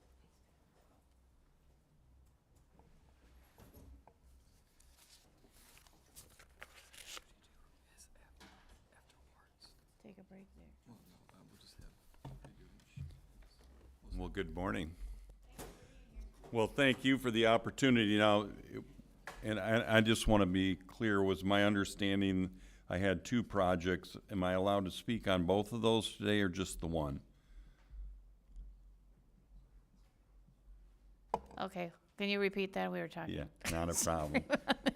It was my understanding when I chatted with the Appropriations chair that I have two projects, and she said I could speak on both. Is that what you wanted, or just the Shelby? What was at this point, we just like the Shelby, if you don't mind. Okay, that's fine. I just wanted to make sure, and I appreciate that. But committee and Madam Chair, I really truly do appreciate the opportunity to come in front of you today and talk about what I feel is an extremely important opportunity for us. One for a small community, Shelby, Michigan, Shelby Township in Oceana County. The project I am requesting is $1 million to help build a community pool for Shelby Township. The people of Shelby are very community oriented, but they find themselves with the lack of recreational opportunities for their children, the seniors, and the students in their local school system. This pool will be a huge point of interest, featuring swimming lessons for the children, water aerobics for the seniors, public access, and the opportunity to add a competitive swimming team to the Shelby Public School and the other surrounding schools that are close by that could join forces to put a swimming team together. The funding request is for 1/3 of the total cost of the $3 million, with the rest of it being raised locally. Additionally, this one-time funding, the ongoing maintenance and staff costs are being taken care of by Shelby Township. There is an incredible community support for this project and is being coordinated in close collaboration with the Community Foundation of Oceana County, who I want to thank for their great hard work and their fundraising efforts to this day. In short, this is one of those projects that will be truly long-lasting for a small community. The people who live in Shelby will benefit long-term, not only for all ages, but for our children and their educational opportunities and the grandkids as they grow up in the community. So as we continue to work in Shelby, proud to say that we've just started a large housing development. We have 80-some homes that have already been built in the area that are going to house families. They're geared for families, so this will tie in greatly for this community. 80 is just the start. There's another 80 that are planned. So as you can tell, this is a community that's being invested in, and I think this will just move us one step closer, especially in a small community of Shelby and a small county as Oceana. So that's my request, and I hope you guys will consider that. All right, thank you very much. So I'm just curious about, is there like a foundation or a group that's going to help to maintain that and Correct. Going forward? Yep, actually it's being, the Community Foundation of Shelby has already been out fundraising to do that. You know, we're quite privileged to have a local businessman there that, a husband and wife that have invested greatly in the community. They're the major folks that have helped put this housing development together. And this is another dream for them to benefit the school. They want to keep people in the community that potentially will become the workforce of the future. So it just fits in very well. Okay. And will this be an indoor or an outdoor pool? This will be an indoor facility, so it'll be used year-round. Okay, and so as part of the project cost, the $1 million going towards the building then? Yes, it'll go for, it's a $3 million project. Okay. The community is vested, I believe they've raised a little over $1 million already towards this project. This will just push us the rest of the way across the finish line to make sure that we can raise the last $1 million without an issue, so. Okay, all right. Any questions? Doesn't look like it. All right, All thank right, you very much. thank you very much. I All right. appreciate the opportunity to be here. Thank you. Yes, thank you. All right, next up, we have Representative Wertz with the City of Bronson and the UV disinfection system. Thanks for being here. Thank you, Chair. Thanks so much for considering my project. I'm really excited to be able to share this with all of you. The City of Bronson is a small city in my district, in the county I live in, Branch County. It has about 2,272 residents as of 2023, and this request is for $608,970 to replace a very outdated 1993 system that is a wastewater treatment facility that needs significant upgrades. And I believe on Zoom is Patrick Bird and Brandon Mearsman, who are the city manager for Bronson. I'm going to let them speak now. Thank Welcome. you, Representative Wertz, and thank you, Madam Chair and committee members. This is a critically important project for us here in Bronson. Sorry, pull my notes back up here. So as she mentioned, we're requesting funding to replace our aging UV treatment equipment at the wastewater treatment plant. The city is currently under an administrative consent order due to high flows and infiltration in the system, and can sometimes result in violations due to high flows. This equipment is critical and is the final disinfection process at our wastewater treatment plant before it's discharged into the county drain and then down the line to other local waterways. The system is in need to modernize our aging system to meet rising water quality standards. As she mentioned, the units were installed when the plant was constructed in 1993, and it's outdated and past its useful life. It was hit by lightning several years ago, and the control panel does not work, which means the system's being operated manually based on fecal chloroform results, and parts are becoming increasingly difficult to find. Benefits of the new system would include increased reliability, higher efficiency, better performance, and low energy costs, increased durability and reduced maintenance time and downtime. We'd be able to monitor in real time and adjust dosing requirements. Smaller system would also have a smaller footprint and can be installed in the existing plant layout. So the system would have a consistent disinfection process and have a direct benefit on human health. This is part of a much broader wastewater system treatment upgrade that we are working on. Currently, we have two other projects totaling over $6.4 million. Our aging infrastructure, most of our sewer lines were put in the 1950s and are over 70 years old.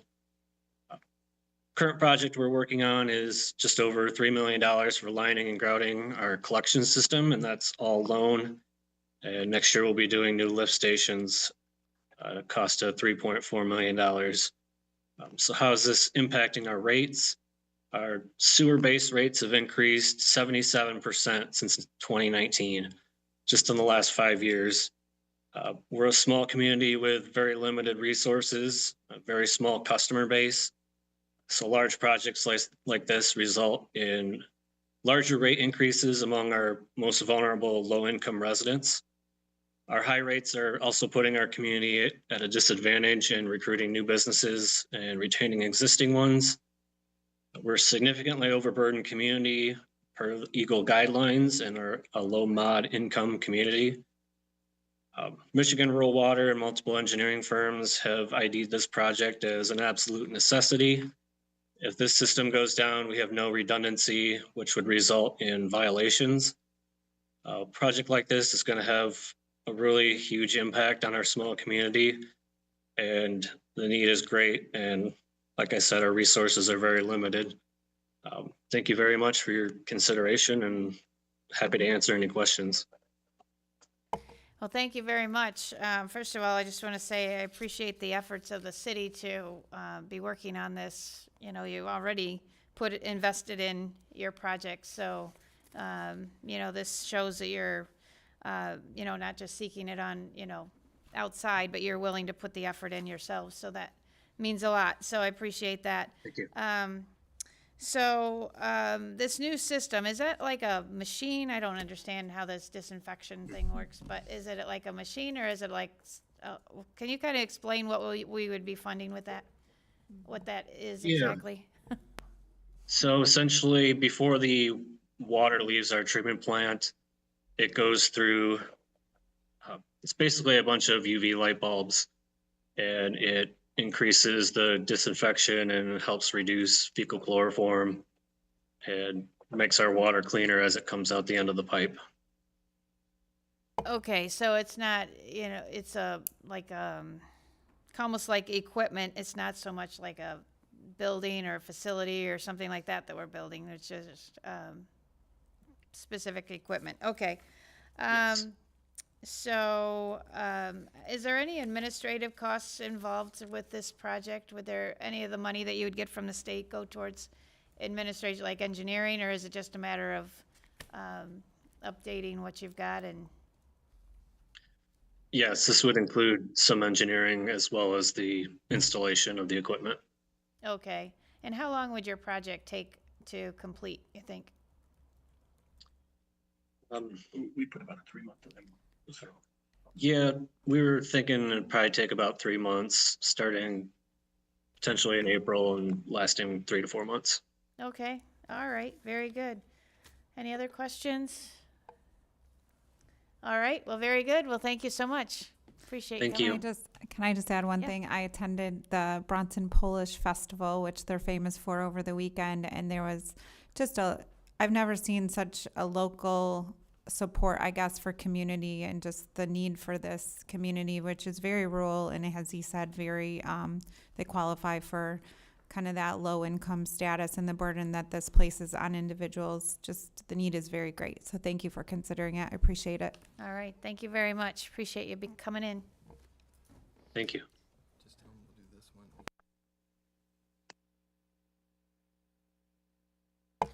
All right, next up we have Rep. Schutte with the City of Midland Flood Reduction. Thanks for coming in today.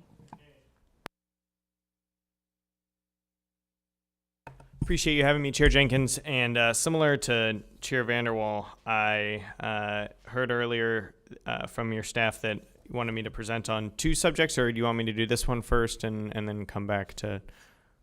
Yes, we'll have you speak on this one, and then actually we'll have you stay right there for the next one. Well, great. Well, that fits my narrative very well. So thank you, and I appreciate your time, Vice Chair Martis, Vice Chair Van Workum, and members of the committee. I am coming to the committee today with 2 requests that address the 2 different sides of the same coin, which is addressing a natural disaster that affected my hometown, my region of Midland County and Gladwin County in May of 2020. So I want everybody to think back to that time 5 years ago. It's middle of the pandemic, and on the front page of the New York Times, Wall Street Journal, Detroit Free Press, any newspaper you look, is the town of Midland, Michigan. And it is completely flooded out. Our iconic Tridge is buried underwater. The headquarters of one of the state's largest health systems, My Michigan Health System, that services many rural areas, including my own areas of Midland and Gladwin County, was mere inches away from having to flip the switch on its emergency power building, as the water was inches away from its backup generator and its boiler. And Midland was devastated by what was a record flood that destroyed thousands of homes, displaced thousands of property owners, homeowners throughout the county. And what you saw with that tremendously was a community response and a resiliency that speaks to the character of the people of Midland and Gladwin counties. But you also saw thousands and thousands of people displaced, and millions upon millions of costs in damages. And the 2 sides of the coin that we're trying to solve with this request is to rebuild the dams that collapsed under this record rainfall and to rebuild them stronger so that way this type of disaster would never happen again, but to also provide that the homeowners, the property owners, Gladwin and Midland County are able to continue to maintain what are treasures of the region that are enjoyed by not only people who live in Midland and Gladwin counties, but people across our state, and do so in a way that minimizes the financial burden on many of those who lost everything in these floods because, after we witness natural disasters, whether it's hurricanes we've seen in Florida or the devastating floods in Texas, you graciously see large amounts of federal and state response. And that is what we're asking for additionally here in Midland County, because we can't expect those who lost so much in these floods to then be forced to pay for the full cost of rebuilding these dams. And that's what the money for the Four Lakes Task Force funding would go to, would be $10 million towards the ongoing rebuild of these dams. This is a project that has previously received investment from the state, but we are still short around $250 million for that cost, which is considerable to expect the residents of Midland and Gladwin counties to pay. So that's the side to rebuild better, to rebuild dams so this type of disaster of the dams breaking does not happen again. The other side of the coin, Chair Jenkins-Arno, is flood reduction. And, while we need to rebuild these dams, the city of Midland, which is downstream of the dams, is at the confluence of 4 different river systems. And these river systems are part of the reason that our hometown Fortune 500 company Dow is headquartered there. It was a large degree of brine that helped provide the essential chemicals for H.H. Dow when he created Dow Chemical. But it also means we have a legacy flooding problem in Michigan. And 5 times in the last 50 years, Midland has reached a major flood stage. And that is 2020, but then more recently 2017 and 2014 and 2013. And that, again, risks the headquarters of one of our state's largest hospital systems, thousands of property owners and homeowners. And the good news is in the year 2025, technology exists to mitigate these flooding challenges. Communities like San Antonio have implemented long-term legacy flood reduction initiatives that can help, between pump stations, floodways, debris removal, resolve these issues. So this is a project that has had widespread federal and community buy-in and from the state, and we're asking for an additional $10 million to help protect this community and solve 2 sides of the coin of what was a natural disaster in 2020. All right, thank you very much. Yes, that was a terrible occurrence that happened there, and so you have 2 dams there that you say that are. So the Four Lakes Task Force actually has 4 different dams, Okay. and it is, and then there's the in my district there are the Sanford and Wixom dams, but then there's Secord and Smallwood in Representative Hoadley's district. Okay, Mhm. all right, and you're in the process of rebuilding those Yes, they're in the process of rebuilding those dams, and we're looking at 2026 as when, in 2027 when we're getting the full completion of those projects. So the good news is we're pushing forward. We're going to rebuild the dams, bring back the lakes. What we want to minimize is, again, these homeowners and these property owners, the impact of the special assessment to pay for that on them. This is not Lake Como, right? This is not the filthy rich who can bear the cost. These are many people who are living paycheck to paycheck who lost everything and are being hit with the special assessment. Okay, and can you kind of explain? You said you're looking for trying to prevent this to happen again. So is the way they're building the dams, is that it, or is there another thing that they're doing as well beyond that? Yeah. So the current dams are going to be constructed. The previous dams were only really meant to withstand a 100-year flood. This is up to a 1,000-year flood, which if we get one of those, I'm going to start building an ark. So they're state of the art dams to withstand if we were to get the type of rainfall that we got again in 2020. And then the flood reduction initiative is the downstream side of that to prevent the legacy flooding, to encourage continued investment in the Midland area. Okay. And then, so the $10 million that are going towards that, is that any of that going towards administration or anything like that? Would you know? Or I don't know specifically. We could request, and I would certainly support and boilerplate for that information, for that money to go towards lowering the cost of the special assessments directly. Yep. Okay. All right. Okay. Any other questions? Rep. Cavett. Yep. Thank Rep. Schutte for being here. You're a strong advocate for your district and the Great Lakes Bay region as a whole. So I'm glad you're here today. Quick couple questions. Yeah. Who owns the dams? Mm-hmm. So the current dams would be administrated, operated, and owned by the Four Lakes Task Force, which is a delegated authority that created by the state of Michigan, and it's governed by the county boards of Midland and Gladwin counties. Okay. All right. Thank you very much. Yep. All right. Thank you very much. Appreciate it. And then if you want to go ahead with your second project. Oh, I kind of double teamed them there. You so did? Oh, yeah, okay. so that's Oh, two okay. sides of the same coin. So flood reduction is $110 million, and rebuilding the dams is another You're 10. very efficient. Yeah, All right. I like to be Very so. good. Thank All you. right. Well, thank you very much. Well, thanks for coming in then. Yep. Thank you. Thank you, Chair. Okay. So we're down to. All right. Next up, Rep. Cavett, if you want to take your seat. It's the City of Alpena and the City of Alpena sewer expansion.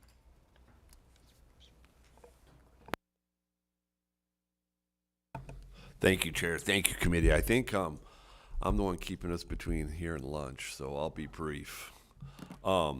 Thank you. I'm here to talk about and speak in support of the appropriation request from the City of Alpena to assist with its clear well replacement project at the Alpena Water Production Plant. The clear wells at the city's water production plant are critical to public health and safety. These tanks hold finished water and provide necessary contact time for chlorinization before the water is distributed to residents and businesses throughout the city. Without functioning clear wells, safe water could not reach our end users. The existing clear wells were constructed in 1922 and 1935. Existing repairs were made in 2012 and 13, and an expected lifetime of 15 to 20 years. However, by 2022, it became clear that full replacement was desperately needed. In 2022, the City of Alpena was awarded a $6 million Michigan Economic Development Workforce Grant to replace these clear well tanks. The city moved forward with design and bidding, but due to additional infrastructure needs, internal valves, piping updates, and rising construction material costs, the bids came back at $9.8 million, nearly $4 million over the grant amount. Recognizing the urgency of this project, the city decided to proceed by utilizing its Healthy Water Fund balance and delaying other large capital projects. 9 months into construction, they have completed 2 additional large CIP projects that could not be delayed any further, or are now faced with using more of their their fund balance, than is fiscally comfortable or sustainable. Therefore, the city is requesting an additional $3 million in state funding to assure this critical public health can be completed without jeopardizing the essential infrastructure needs. The project is scheduled to begin on October 1st, and end by September 30th of 26. This is the appropriate and necessary use of taxpayer funds. The clear wells provide an essential public benefit by assuring residents have continued access to safe drinking water. This request does not violate Article 4, Section 30 of the Michigan Constitution, and it directly supports a local unit of government for its core infrastructure needs. Thank you for your consideration. All right. Thank you so much.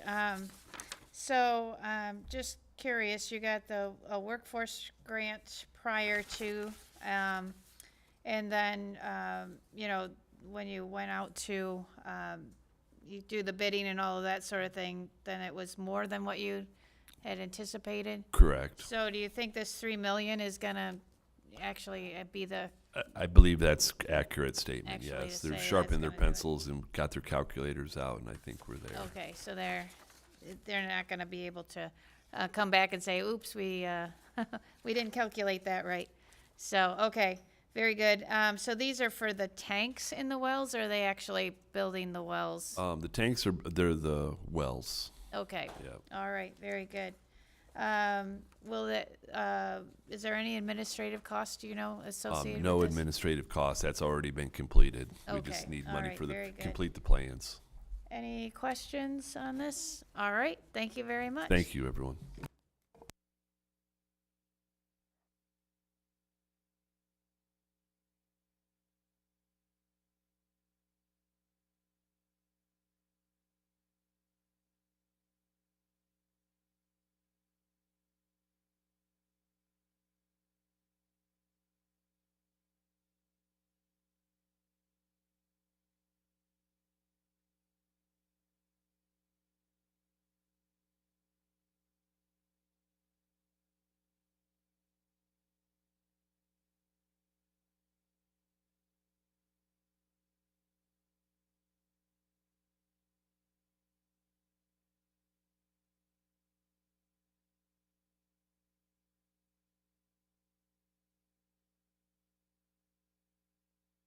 All right, next up, we have Rep. Fox with the City of Cadillac Wexford Culvert Repair. Welcome back. Thank you so much for putting me in on this one today. Thank you, Madam Chair and members of the subcommittee, Appropriations Subcommittee on Labor, Economic, and Opportunity. Earlier this term, I requested $2 million in this fiscal year's budget for the repair of not only a quickly deteriorating, but it has greatly deteriorated culvert located beneath the parking lot of Wexford Jewelers in Cadillac. And this is directly adjacent to Business 131. Senator Hoytinga, my counterpart in the upper chamber, initiated this request. So this was something that she is very much in favor of also. And I join her in encouraging funding for this infrastructure. Simply put, we believe it is imperative that the state of Michigan financially enable the repair of this culvert, given the irrevocable damage that would occur if it had collapsed. As I've talked to residents and local entrepreneurs, it has become clear to me that the collapse of this culvert would significantly upend their way of life. And this isn't just the business, but it would affect the whole city of Cadillac. Should the worst happen, severe flooding could damage nearby homes, shops, Business 131, and even a school building. Flooding of this magnitude could also greatly hamper travelers in northern Michigan. Since the culvert drains into the Clam River, I mentioned that river earlier, the state of Michigan is responsible for its repair. That is, no other entity, no local government or a Cadillac-based business or otherwise that has the jurisdiction over this matter. For this reason, I am encouraging and asking this subcommittee and the Michigan House of Representatives at large to support this appropriations request for this critical culvert repair. Thank you so much for allowing me to testify, and as always, I welcome any questions you may have. All right, well, thank you very much. So this is to replace the culvert, but the culvert is under a parking lot. Yes, it was a very poor design, done X number 50, 70, I don't know how long ago. And the reality is it's under the parking lot across the road too. So I don't know if that's going to collapse. This is by a jeweler's shop. The one across the road is right by one of those like dollar stores. And then in between, is Business 131. Okay. Yeah. So is the parking lot a privately owned parking lot? Boy, that's a good question. I think that the space where the culvert is running is somehow, controlled by the water system and what have you, but it's right adjacent to this Wexford Jewelers. Okay, Yeah. just curious, because I didn't know if the $2 million was just to cover the cost of the culvert, or was it was also to cover the cost of repairing the parking lot once that's replaced? Oh, I'm sure that it will get repaired in the process, but I think that the $2 million is focused on the culvert. Okay, Yeah. yeah, because I would think that would be the what we would prefer is to stick with Right. what's the public domain there. Right. So, all right. So, administrative costs in this, do they have?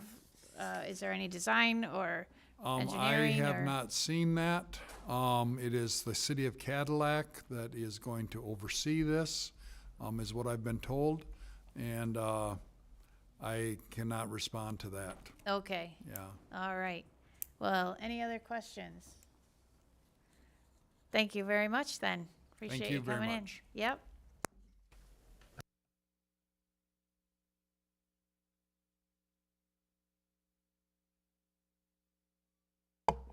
Okay, next up, and I believe this is the last, Rep. Borton.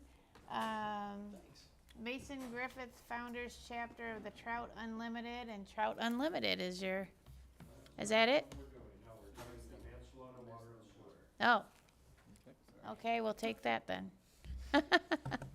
All right, sounds good. All right, and I have somebody that's going to be zooming in, so I don't know who is watching that, or got some, we're good? There's Okay. somebody that should be. All righty. Thank you, Madam Chair, esteemed members of the committee. Appreciate you squeezing me in here. I wasn't planning on doing this till last week, so we put this together in the last 5 minutes. But we've been working on it for years, so we're pretty good. I'm here today to support a $1.7 million appropriation request for Mansalona Water and Sewer Authority to address a critical water and sewer infrastructure improvements in Mansalona. These improvements are essential to ensuring safe drinking water, supporting local economic development, and maintaining reliable sewer service, particularly during the peak tourism season. Funds for this project were originally appropriated in 2021, but due to the rising costs, and only half the project was able to be completed, because as we know, during 2021, it was COVID, and construction was stopped, and when they went ahead and started it back up again, they realized with the new costs, there's no way they could finish this project. So essentially right now, we have a bridge to nowhere that's waiting for this $1.7 million to finish the project. I was gonna say with me today, but on Zoom today, I have the field manager for the Mansalona Area Water and Sewer Authority, Jim McQuarrie, and he will speak further about the project.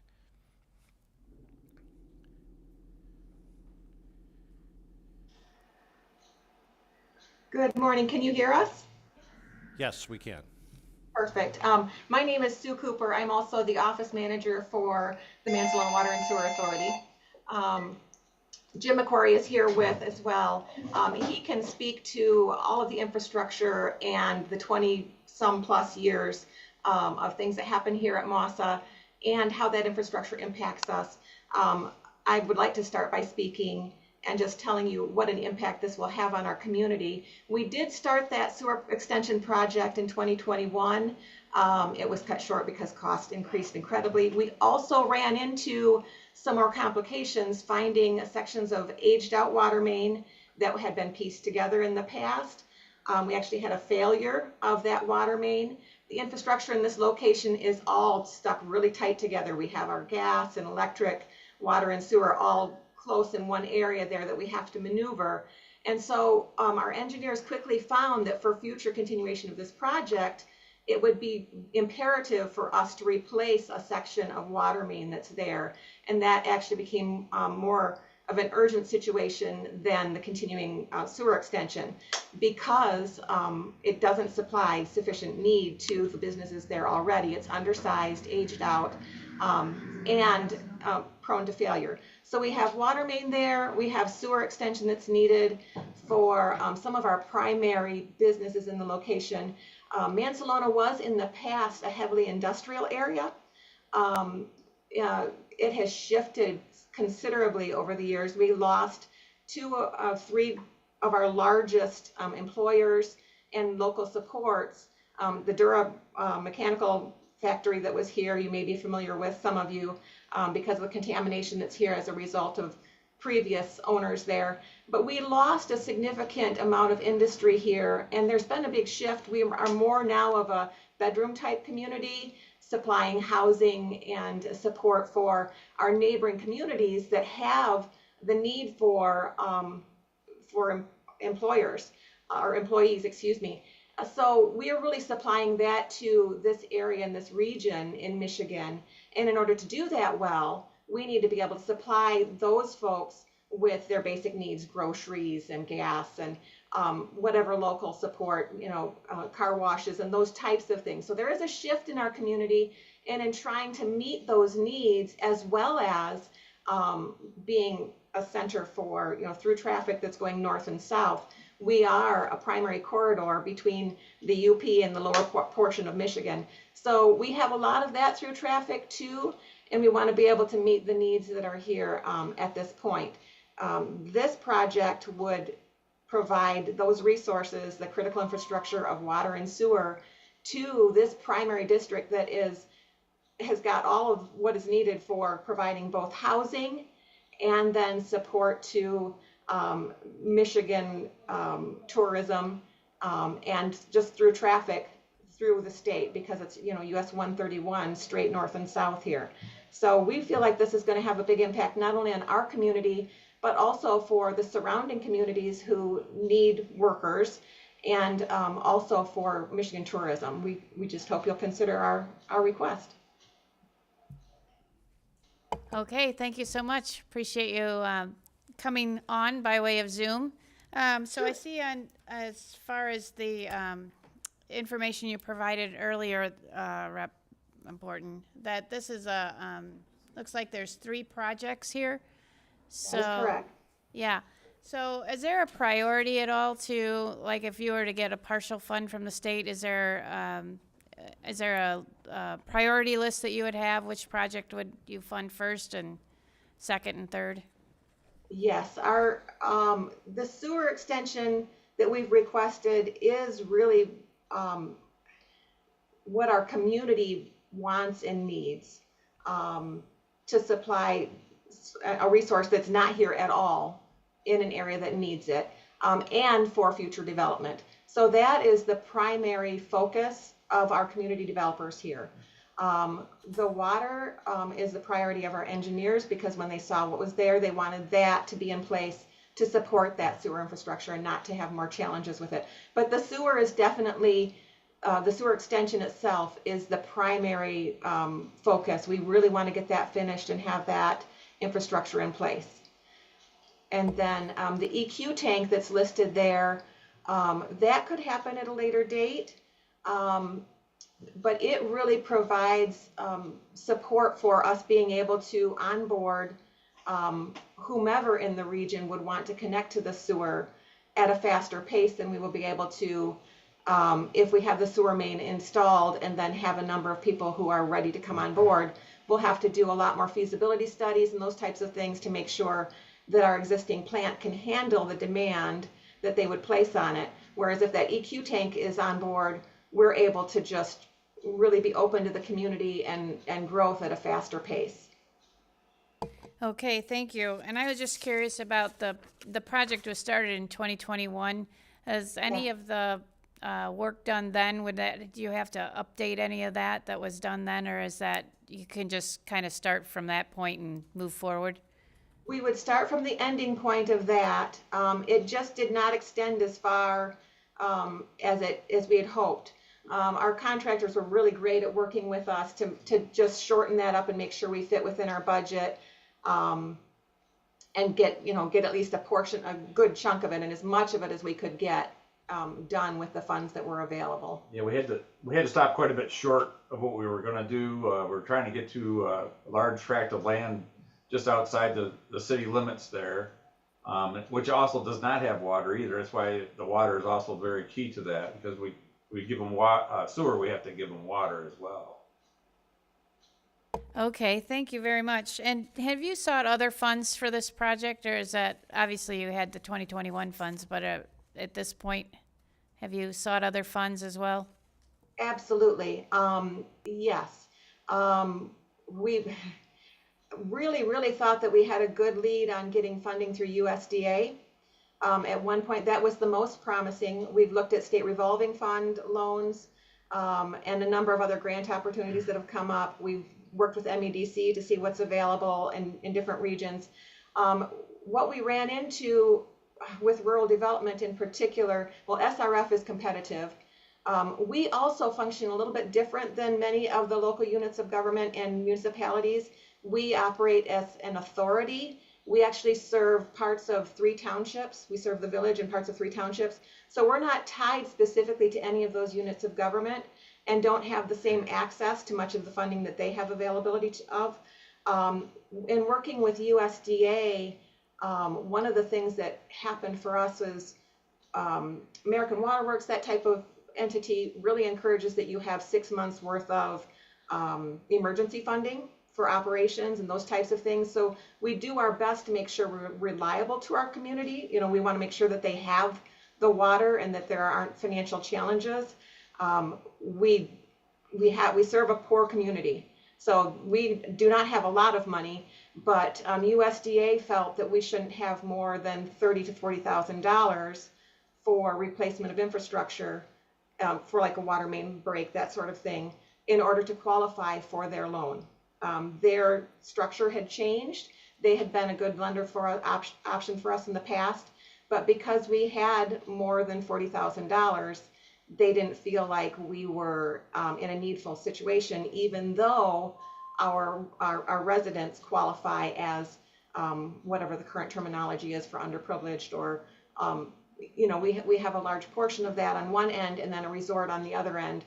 But you know, we're serving all of them, and we have over 100 miles of water main, 3 storage facilities, 3 different well fields. We have a lot of infrastructure to maintain, and we feel that it's important that we can take care of those emergency situations when they come up, and that we're, you know, if COVID hits, we have operating funds to keep going, you know, when we can't turn water off or collect money from our residents, those types of things that happen. But USDA we actually put money into moving forward with the project with them, and then had that get shut down after we had invested some money in moving that direction. So yes, we are willing to look at other options. We just have found limitations. All right, thank you very much. Any other questions? Rep. Cavett? Yeah, Yes. thank you, Chair. Thanks for being here today. I kind of got an anecdote, and correct me if I'm wrong on this, but Mansalona has faced a lot of environmental legacy challenges from Dura, correct, with the plume.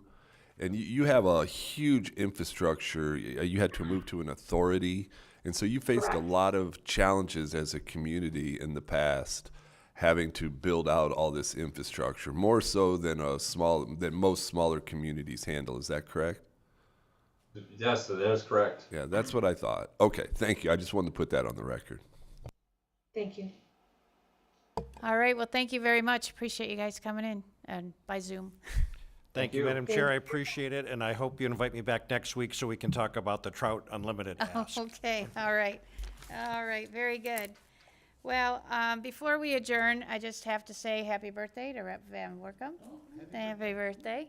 And so before, well, I guess that's it. So there being no further business before the committee, this committee is adjourned. Just want to